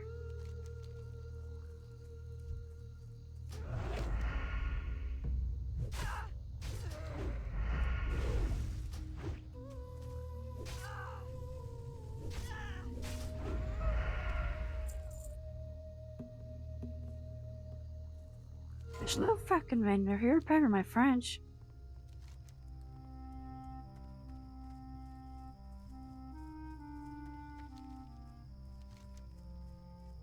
Gonna have to go to the guy that's up here. I have to be careful too.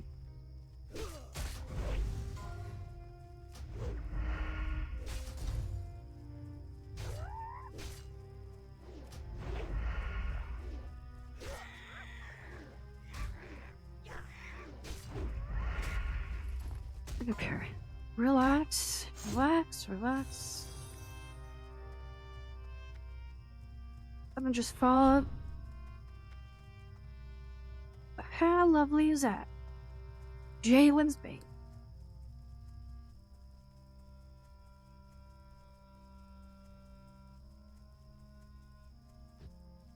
To the fall.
Brian.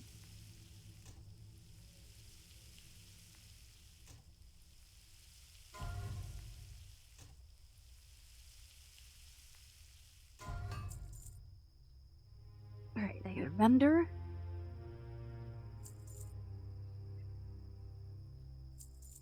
Vendered. Vendered. Vendered.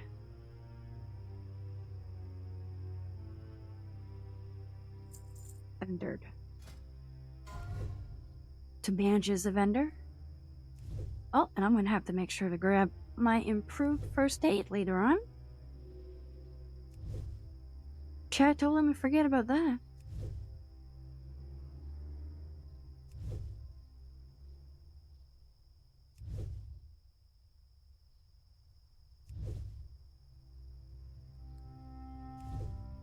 Do this. This.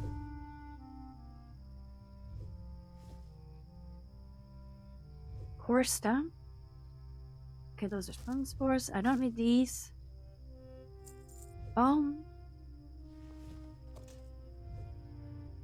Jade. Okay, yep.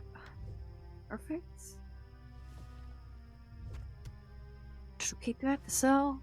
Crest Sams. Alright. Whoa.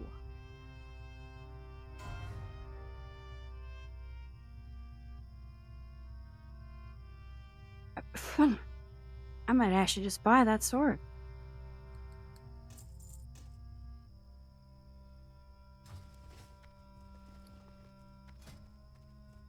Oh shit. I'll use one. I'll try and sell the other one on the auction house. Oh, and the keg's here. Nice. Because I'm going back to Ratchet soon. That's my heart. Okay. Sell this. Oh, nice. This is nice. Now that map, those will finally work. Okay, now I'm going to feel a little more comfortable fighting. It's only like a 3-level upgrade on the sword, but it's like, it's just so good. That's such a nice upgrade to have right now. Right out here, the field. And that's nice to know, too, that like a solo self-found character would be able to snag that.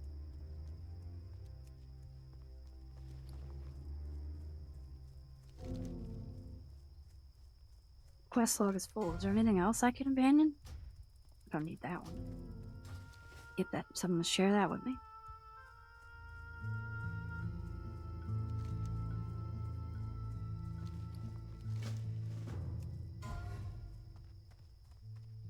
Hey, let's get my wits about me here.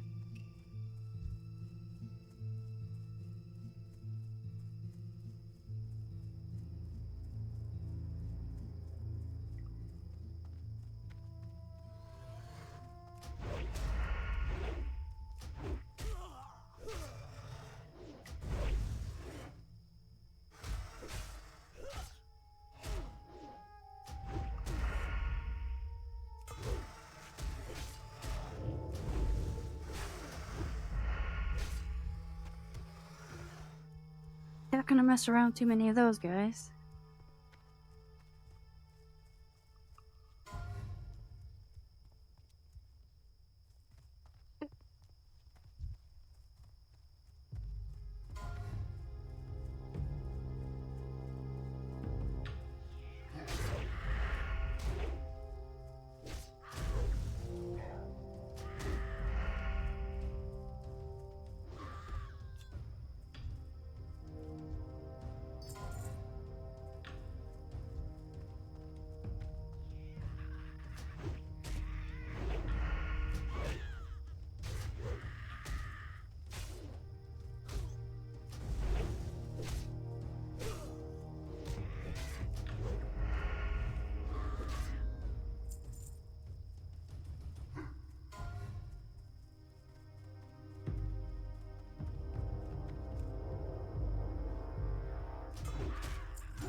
Our chat is ridiculous.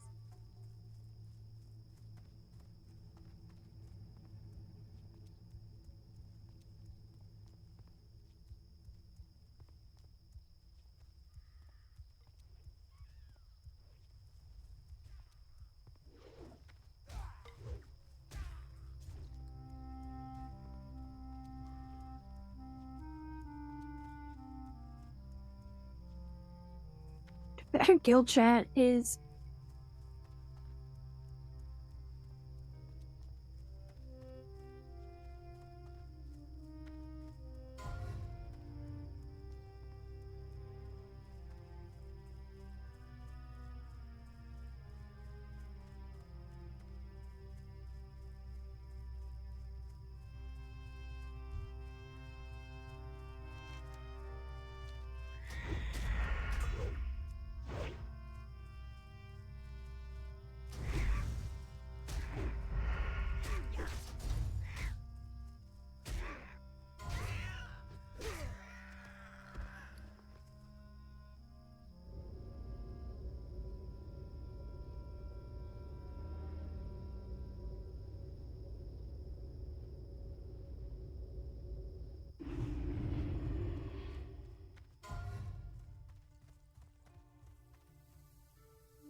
now I understand why I wasn't getting any claws. That's funny. Well, this was one of Chen Stormstout's kegs. He traveled with Rexar a long time ago. I haven't seen or heard about him in a Kodo's age. I appreciate you bringing this to me, adventurer. Would you like a taste of Chen's namesake? Ah, the Storm Stout is a mighty brew. Chen taught the recipe to my mentor, and my mentor passed it on to me. I'll need you to get me a few things, but I can tell you this. The kick is worth it. Bring me 5 Savannah Lion tusks from any Savannah Lion, 5 Plain Strider kidneys from any Plain Strider, and 1 Thunder Lizard horn from any species of Thunder Lizard. That should do the trick nicely. You can find these ingredients throughout the Barrens.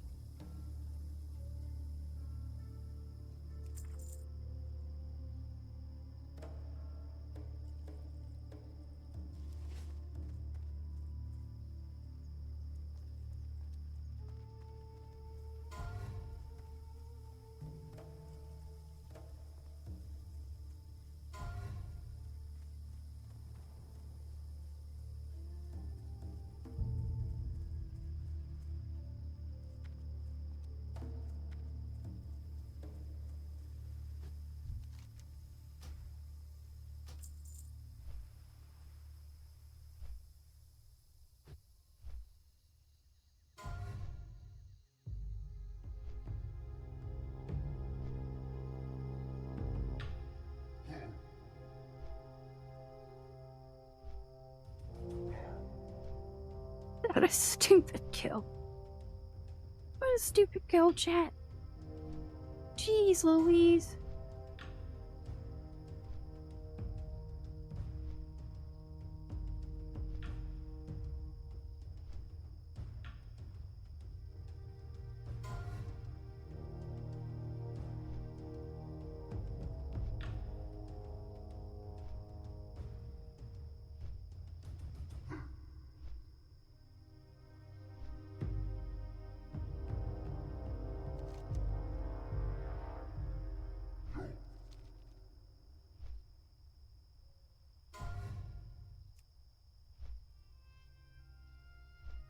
Time to go do Samaflash.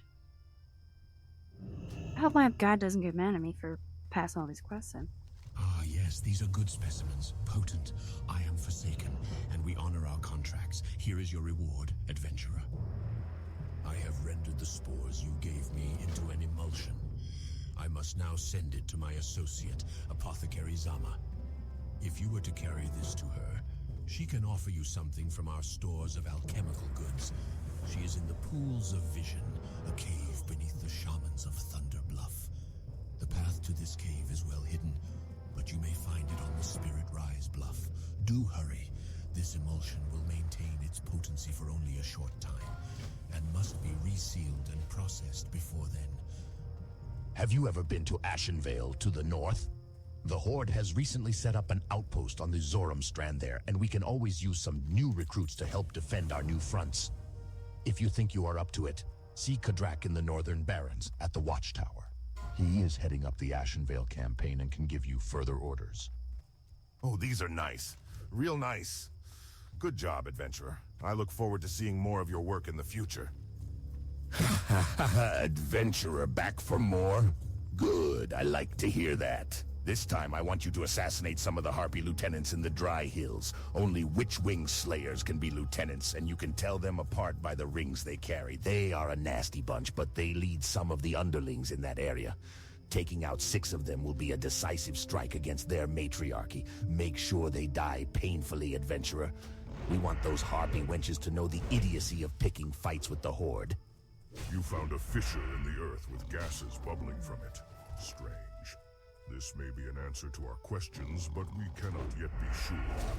But it is a clue, and I am grateful that you found it. Like the one you found at the Forgotten Pools, there may be fissures at the other oases in the Barrens. If so, then perhaps the fissures are the oases' source of life. We must test this. Here, take these seeds. They are dead and infertile, but take them to the stagnant oasis to the southeast. If there is a fissure there, then place the seeds within it and observe. Ah, I see you've been busy lurking in the grasses and hunting prowlers. Do you think then it is time to face a champion among them? White Mist, Iyayaki in the Tauren tongue, is the king of the Savannah Cats. He hunts with such stealth they say he's like a thin white mist on the earth. And he kills so fast his prey have no time for fear or pain. The Tauren say he is both mercy and death. You will learn if that's true, for I now set you on the path to hunt Iyayaki. His lair is northeast of the crossroads among the bones of giant Kodo Go. Blow this horn when you reach his lair. Blow the horn and he will come. Cool. For spirit. That's huge.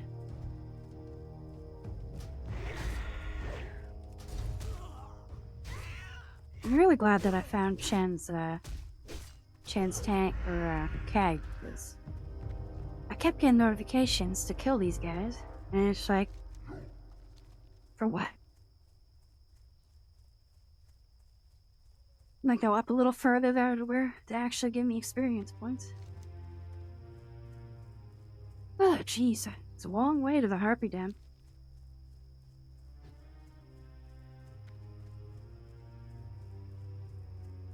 It's a long way indeed.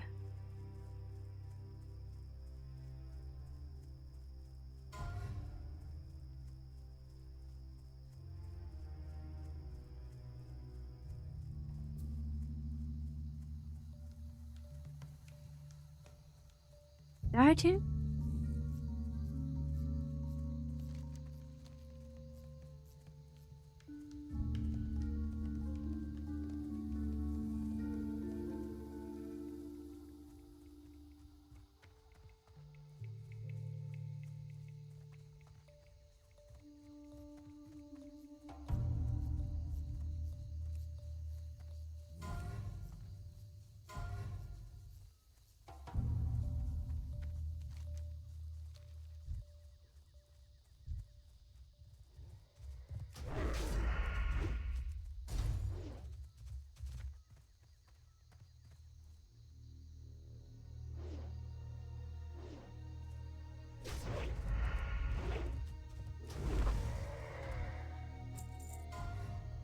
The lag is real in the Barrens right now.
Yeah, I'm going for a run. These guys can thrash, right? Which means they'll hit 2 more times.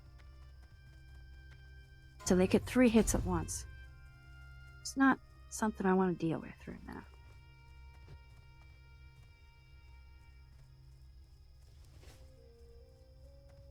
But I'm playing foolish. I don't even have any food on me.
I hate, like, I press escape to get rid of my bags, not to cancel my bandage.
to remember that these guys can kill you with execute at less than 20%.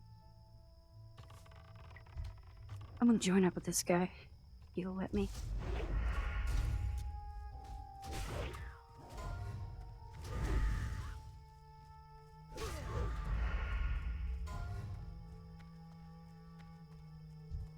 Deployment.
Need to keep my wits about me.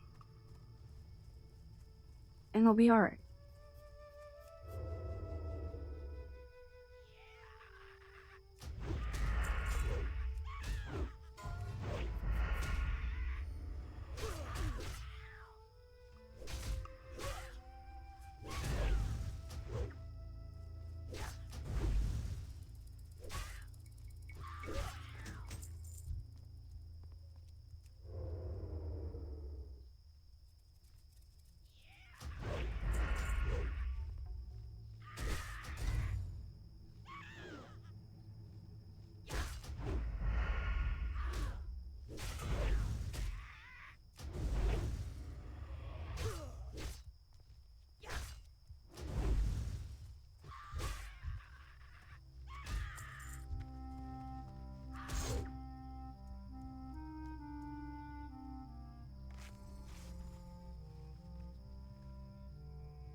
too sketchy. It's as sketchy as it could ever be, man. Be as sketchy as it could ever be. I got sprint up though.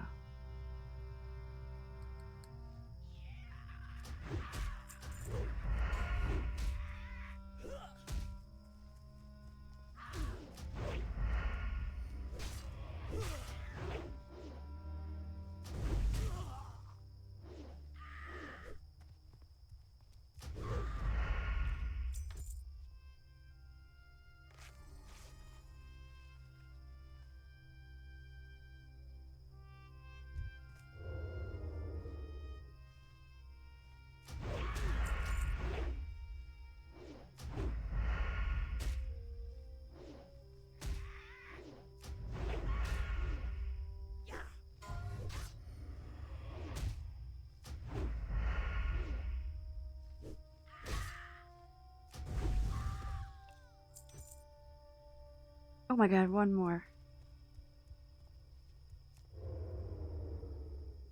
Okay. Look how fast. Like, oh my god.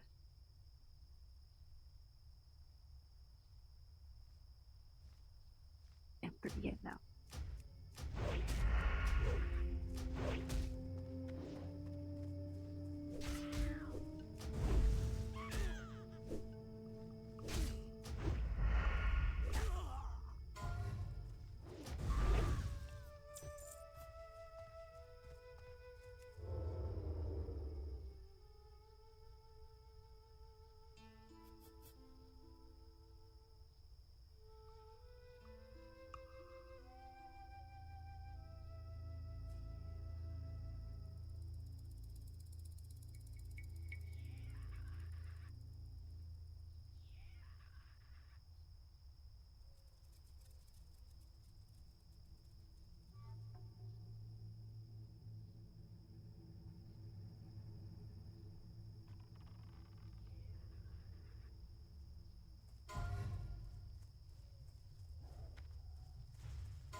Better advantages.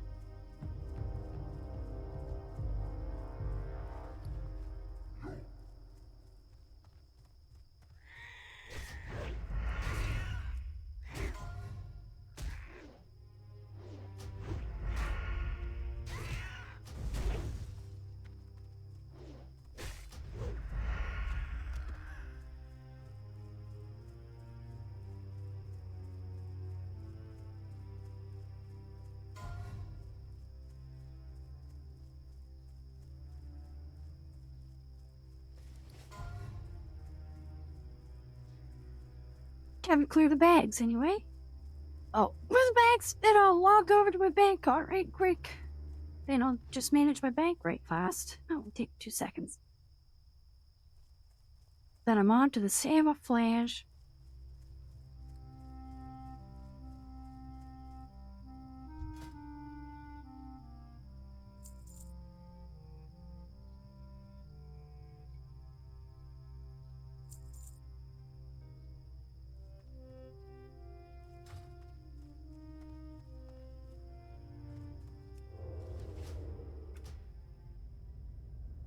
Flying over to my back all right quick.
It's all about managing your economy.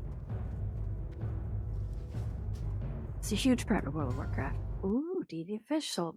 I got a lot of gold coming in the mail there. And by a lot of gold, I mean a lot of silver.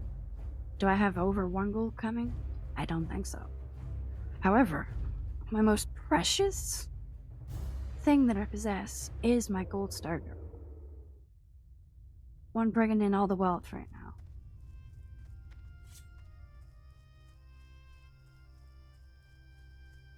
I should have bandages on me. I should have food that increases my spirit or my stamina.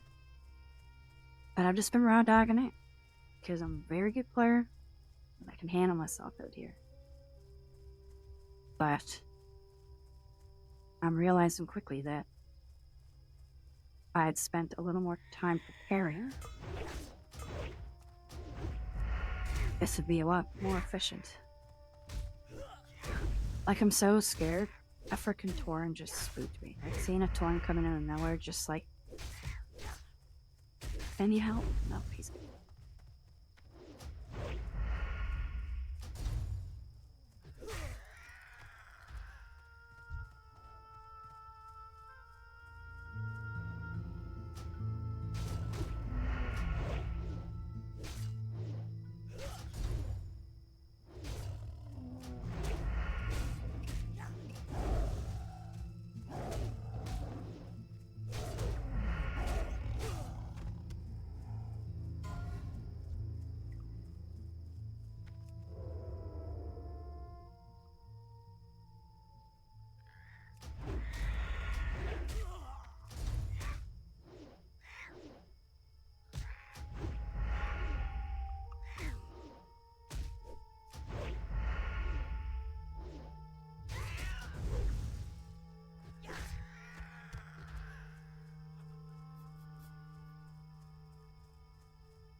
I'm gonna push my limits.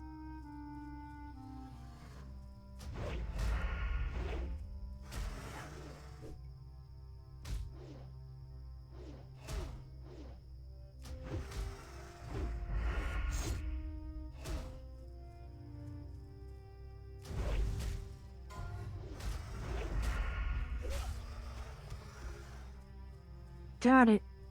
Nice.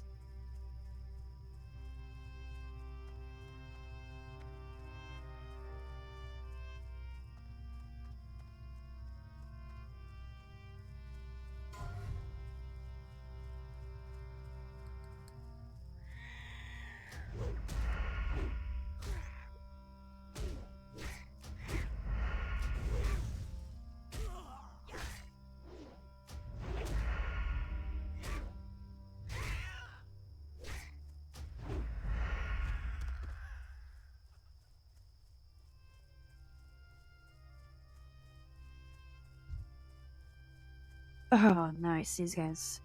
This is nice. This will be a nice change up. Okay, well, 12s.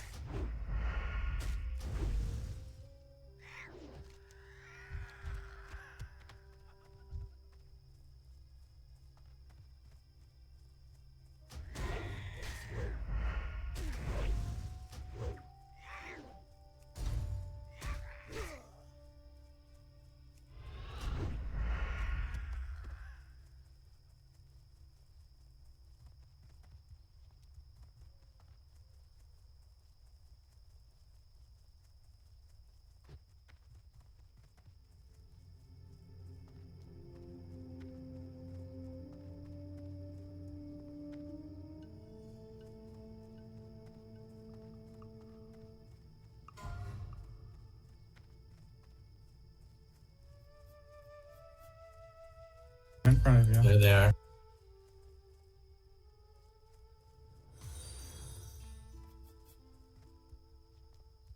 Well, who's that? Chunky Samurai? Hey, welcome. I'm Aaron Valkaren, aka Goldstargirl. Welcome to my Twitch. Wish me luck. This is a scary quest.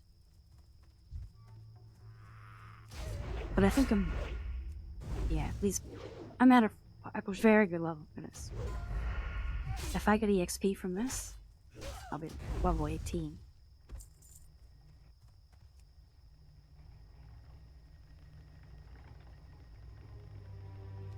Yeah, don't be afraid to chat with me, Chunky.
Okay, perfect. Now I got more bandages.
I love this quest. It's so goofy.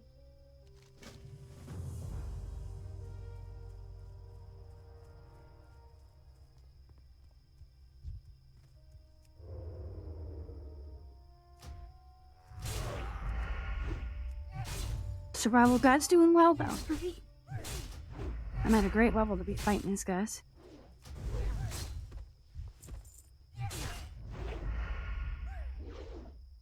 Like, I was fighting one mob at a time max for a while there. To Teflon stretch. Make some more bandages. I didn't mean to just click. Did I just click?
I'm just gonna play it safe.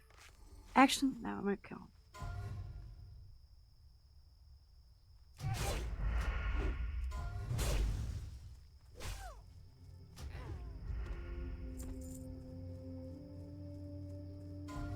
Staunch hammer power.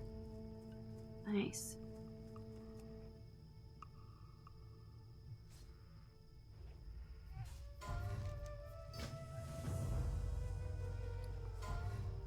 I have to ratchet, but my heart's down. I'm just gonna have to run.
Alright.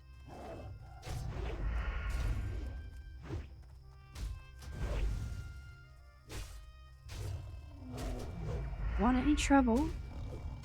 Just want your tusks.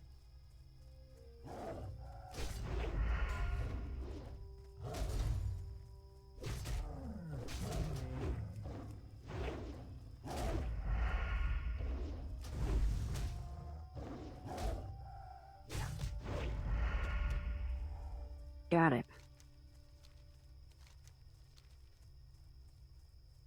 Should I do this quest now?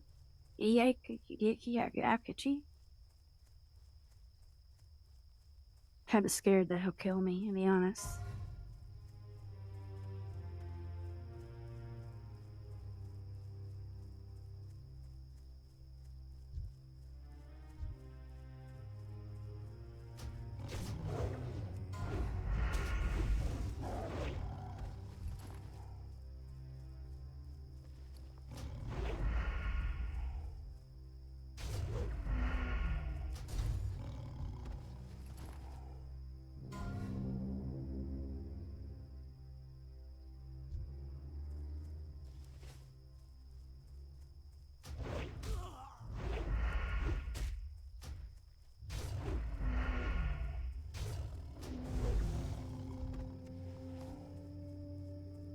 Okay. Well, that wasn't too hard.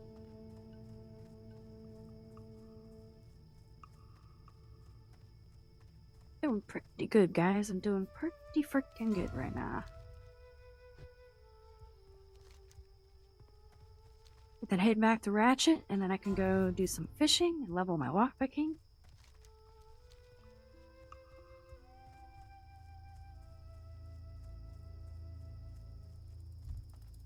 It's a beautiful day in hardcore WoW.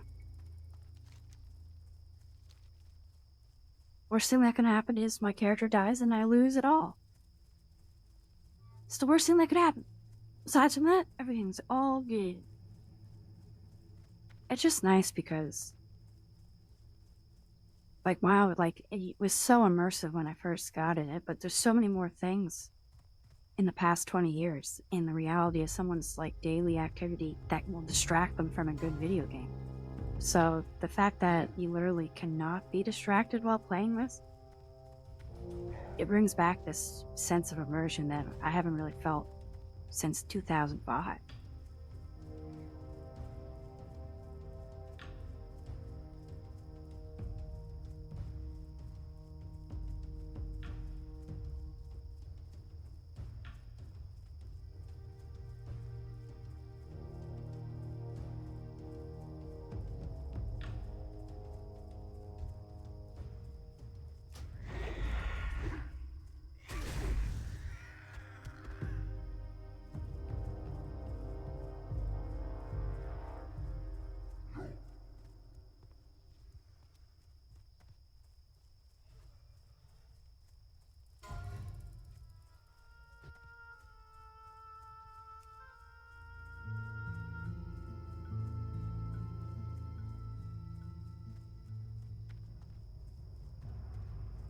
Chunky Samurai, yeah, in this version, that's why you keep seeing it pop up at the top.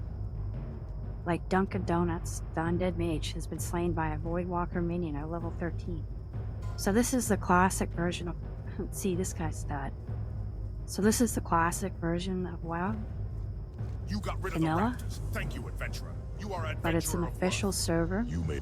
Like, it's not a private server, it's an official server from Blizzard.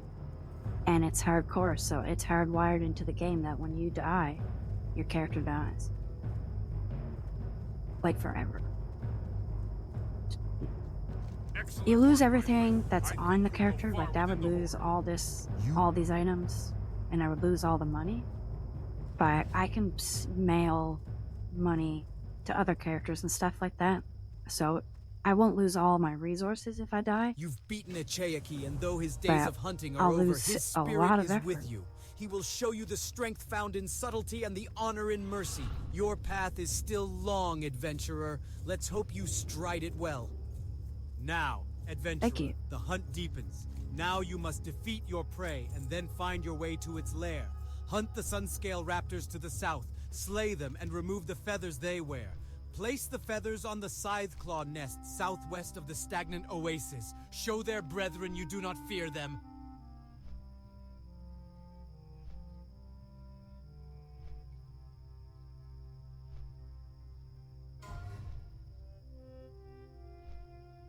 Yeah, so you see, everyone has this add-on installed called Deathlogs. So you can go through it, and it's like all these people are dying. Pages and pages and pages of people dying in the past hour. You get to see their last words. But god damn it, thanks Hall, you sure will. Oh, this quest sucks.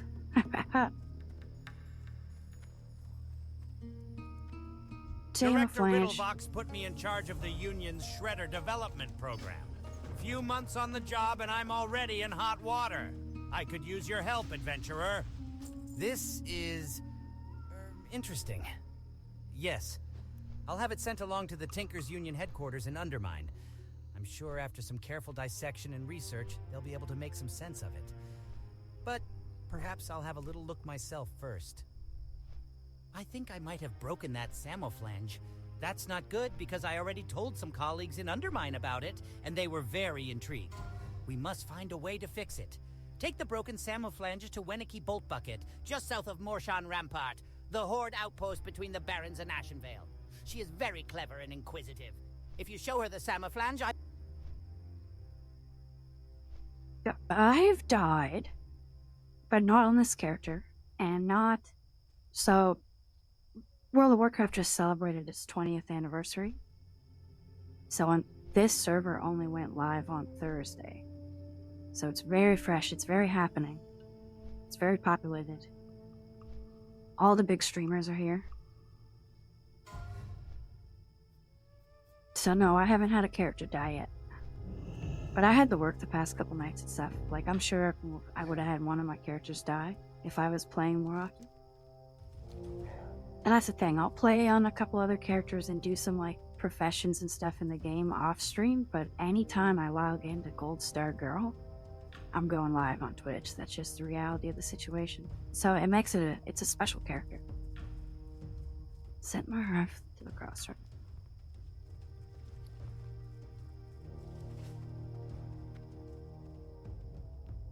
As the wind on the plains, you are always welcome here.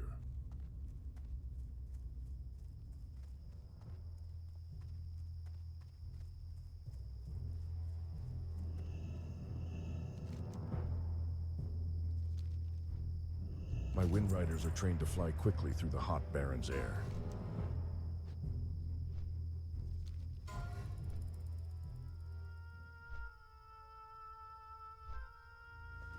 Oh, I can get some new skills, too. No, level up some new skills. Drunky Samurai, may I ask, how did you find my stream? Did you see me on Blue Sky?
You found me on Reddit.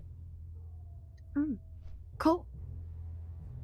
I'm always sketched out posting on Reddit because it's like, I know the virtual YouTubers Reddit is okay, like it's fine to self-promote and stuff, but it's like I just have had so much bad experience in other aspects of trying to self-promote things throughout the years that like I'm just got like PTSD, like I don't want to get banned.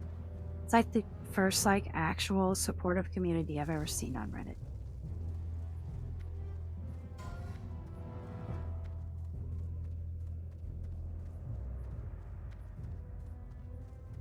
Okay.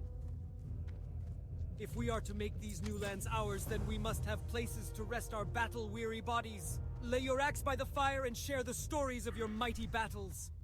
Oh, wonderful. Those are fine cuts. These are from Zarg, are they? That orc sure knows his way into a lady's heart.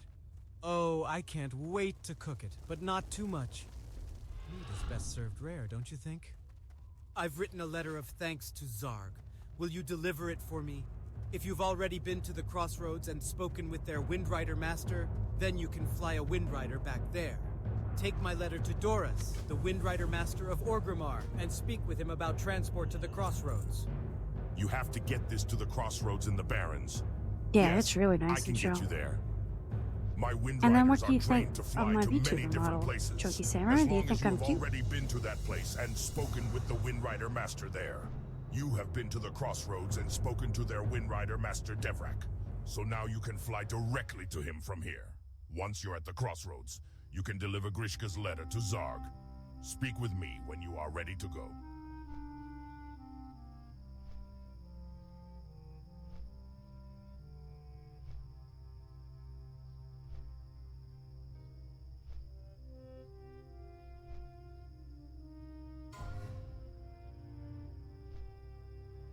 Yeah, that's her. I got a lot of inventory space. Where I put all the items.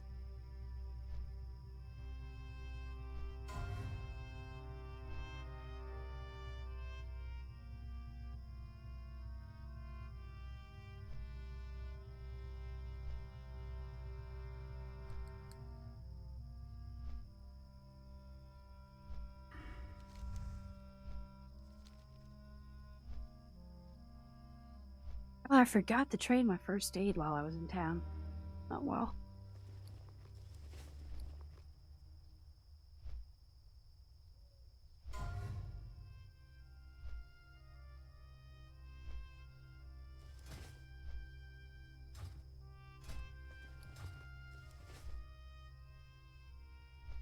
Spirit Stone Talon.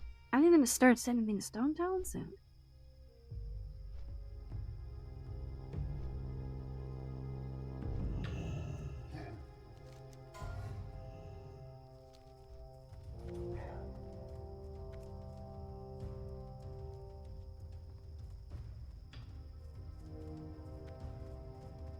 Oh, I wasn't supposed to fly here. I was supposed to stay in Orgrimmar. My Wind Riders are trained to Okay. fly quickly through the hot Barrens air.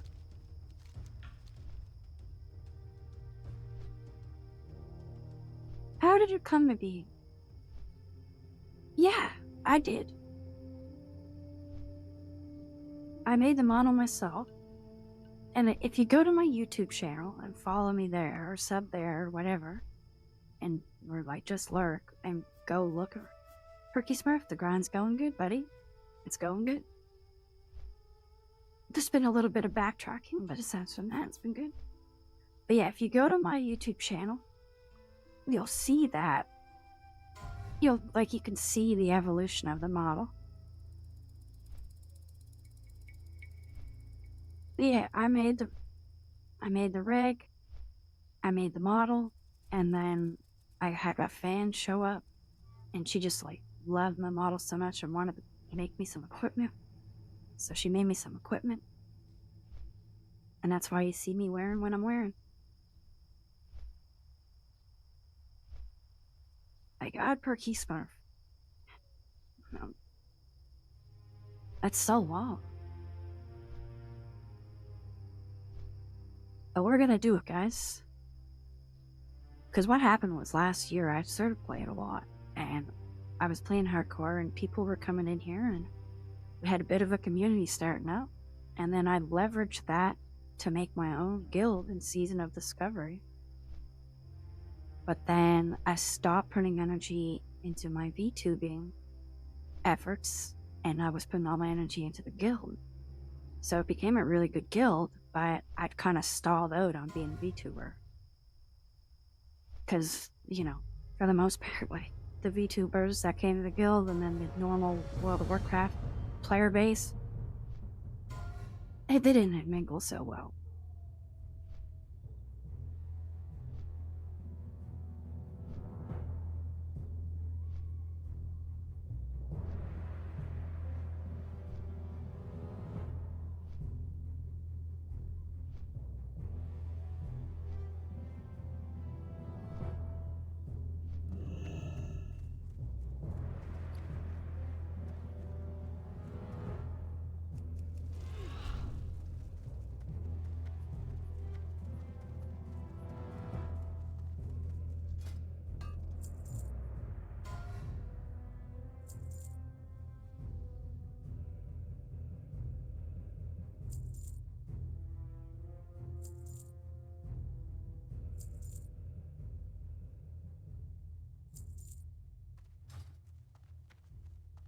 Okay, time for your trade.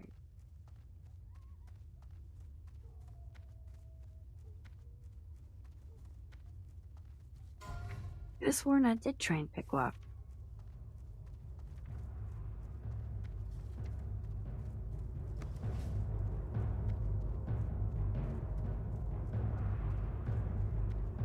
You're behind now, Perky Smurf, but you'll get it together. You'll get going real good, I bet. Just give it some time. Just lean into it.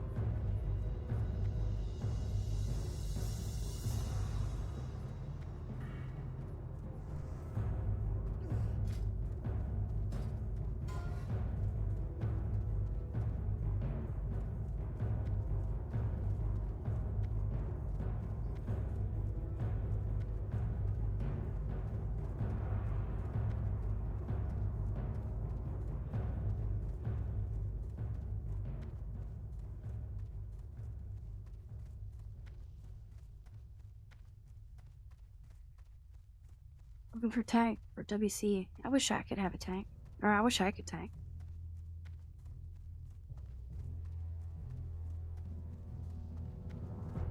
Oh, right.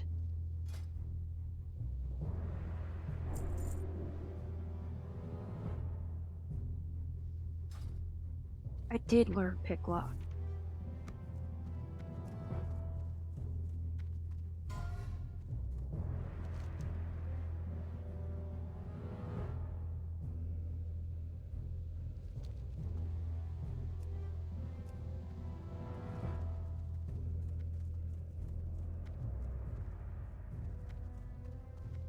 Okay, I gotta get rid of Tazin's bag.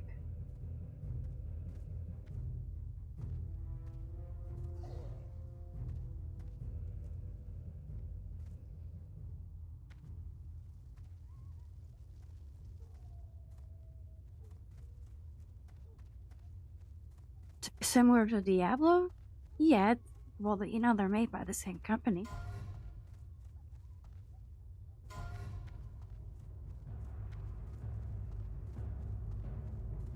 But the difference being is that this is an MMO. You haven't lived until you've looked down on the world from the back of a Wind Rider.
keep the eyes peeled. Yeah, fishing. Fishing is back on the menu.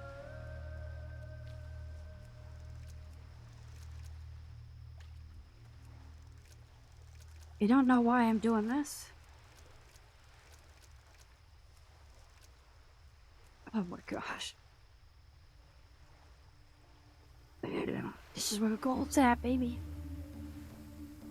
This is where the gold's at.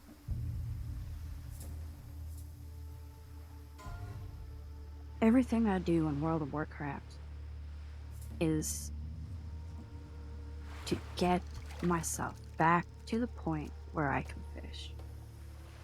Give me an excuse to fish, and I'll take it. It is such a good moneymaker. And it's like when I get to level 60, what am I gonna do? I'm gonna fill up my chrono boot, and then I'm gonna go fish. And I'm gonna fish until I've got a bunch of money. And then I'm gonna spend that money paying tanks to help me farm Abyss. Because that's how you do it.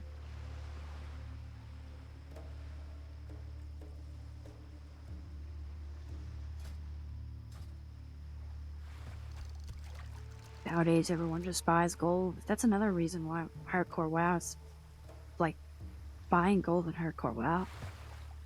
It is much less prevalent. The kind of people that want to play hardcore WoW are not the kind of people that want to buy gold. There's a lot of people here that are just like on a hype train, but there's a lot of people that really find out that they prefer to play this game hardcore. And I'm one of them.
I would have mailed that to Maya Maelstrom.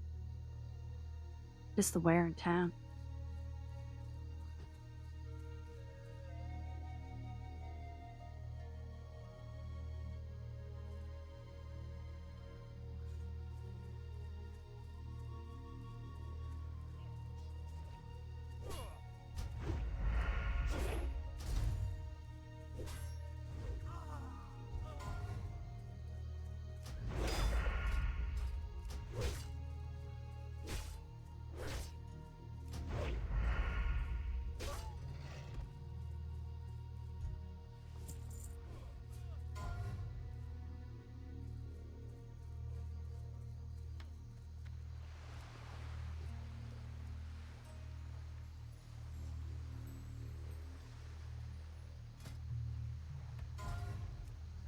I met with who? Gonna say. I was like, what?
Okay, I'm fishing good. People are dying across the entire world, but I'm sitting here fishing. Seems pretty good. I'm having a pretty top.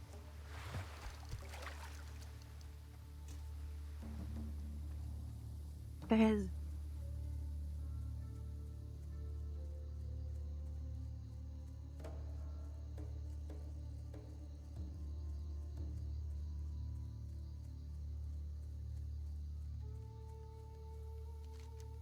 play.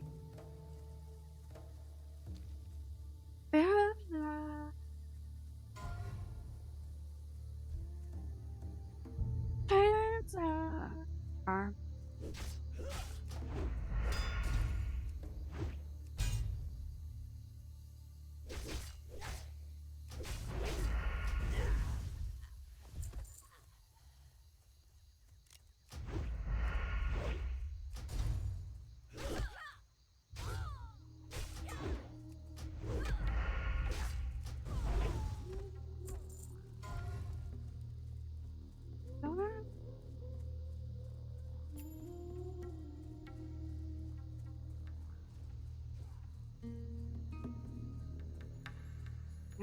So.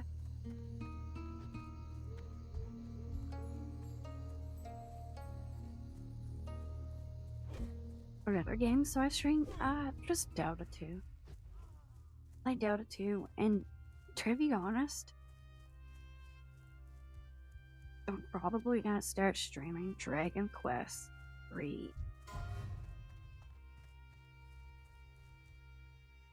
It looks awesome. But yeah, the only games I really play are World of Warcraft and Dota. I would play that. Like, I think it looks so cool.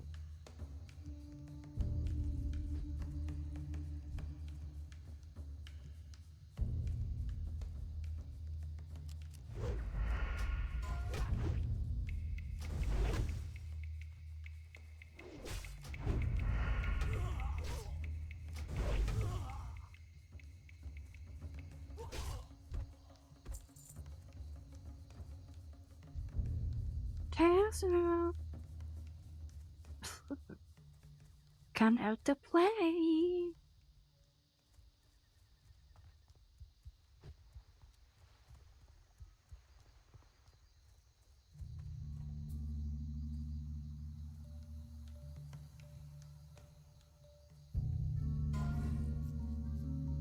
Never around when I need.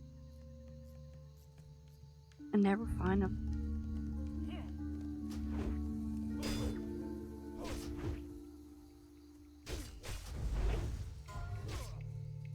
Do you stream Chunky Samurai?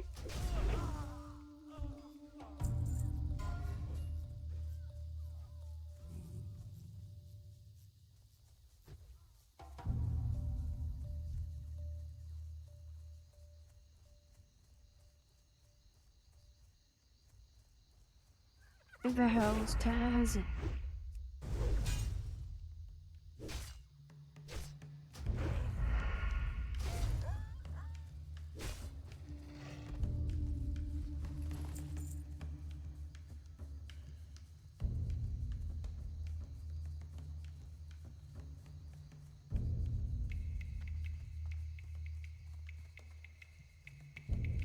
You don't have enough time? What do you do? What's your claim to fame, Chunky Samurai?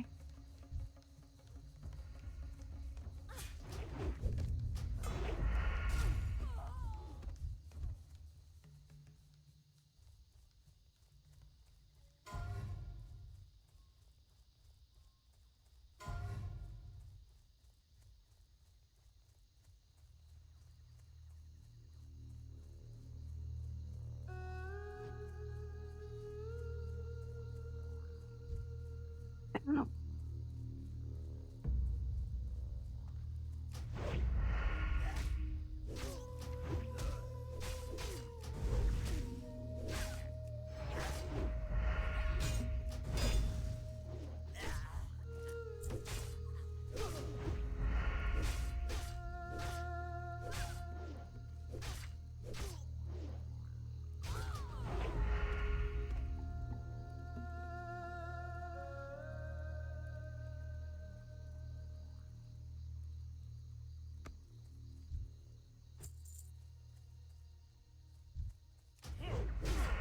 You edit sound?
Huzzah!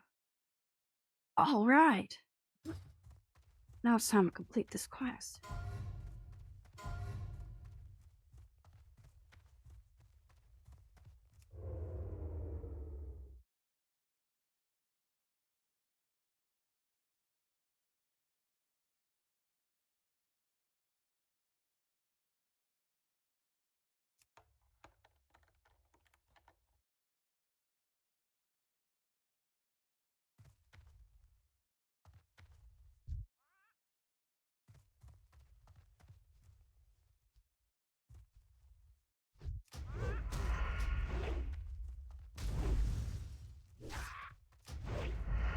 What the squawk?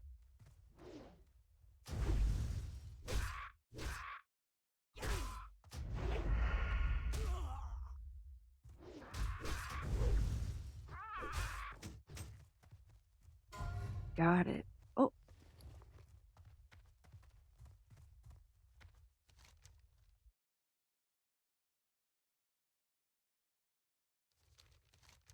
Who's this turned into?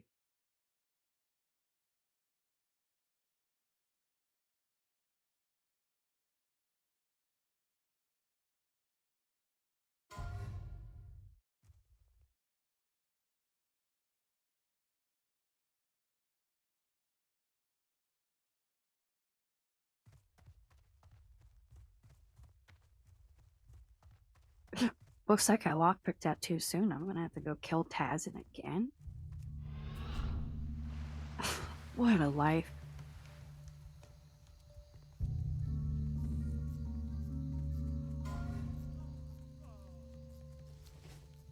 It'll come to life here soon.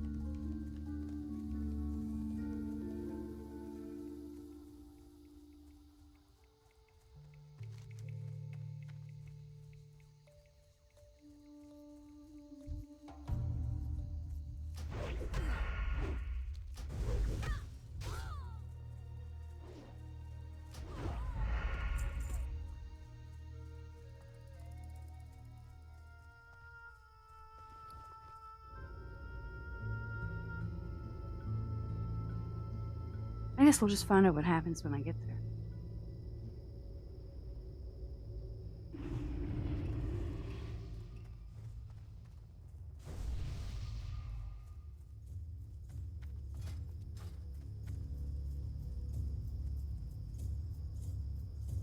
Have a look at my meats, friend.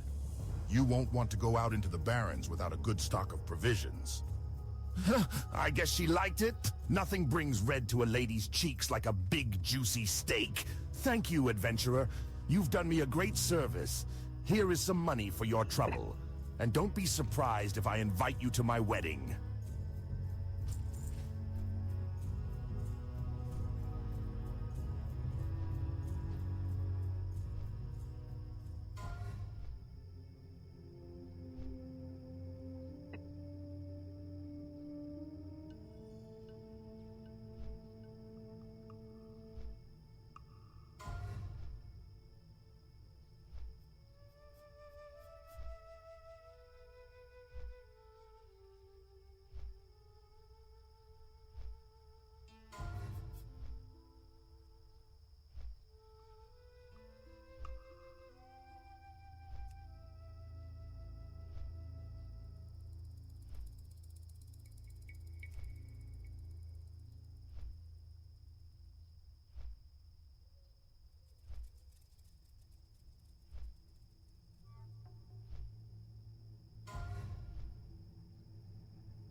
This server? Nope, this server will stay up for a very long time. There's another server they made that will progress into the Burning Crusade and the Wrath of the Lich King expansions. And then there's also Season of Discovery going on, which is like a special bonus Classic Plus version of the game that it will end soon, like in another 9 months, I think, or a year even. But yeah, these characters will stay for, I guess you could say forever. And they'll be relevant until... It'll be relevant until... I guess if they were to make another fresh server. But they hadn't made true, fresh, vanilla servers in 5 years. So it's like... Is it very... For the foreseeable future? Yes, this is, not going anywhere.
I can't get a satchel. I already unlocked it.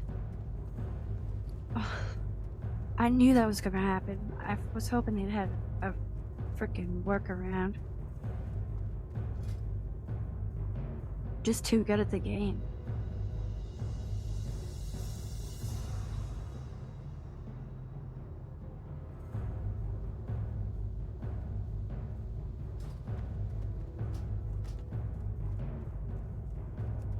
I can't believe Tasman's like still holding me up. Like, why am I even worried about it? Ugh.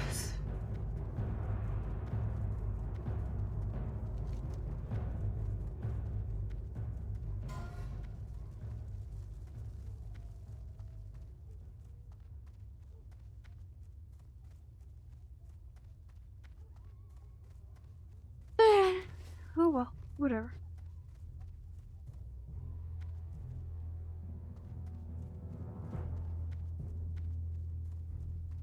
Listen, Chunky, I'm gonna end the stream now. I think it's a good time. You haven't lived until you've looked down on the world from the back of a Wind Rider. If I log back in later, I'll go live, but I'm gonna stay on silent mode. But yeah, look to see me play for the next couple days. I don't have to do anything on Earth until Wednesday night, so I'm gonna play a lot tomorrow on Tuesday. Thanks for checking me out, guys, and I'll be back.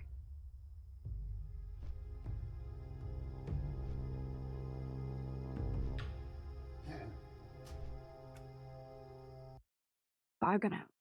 See ya.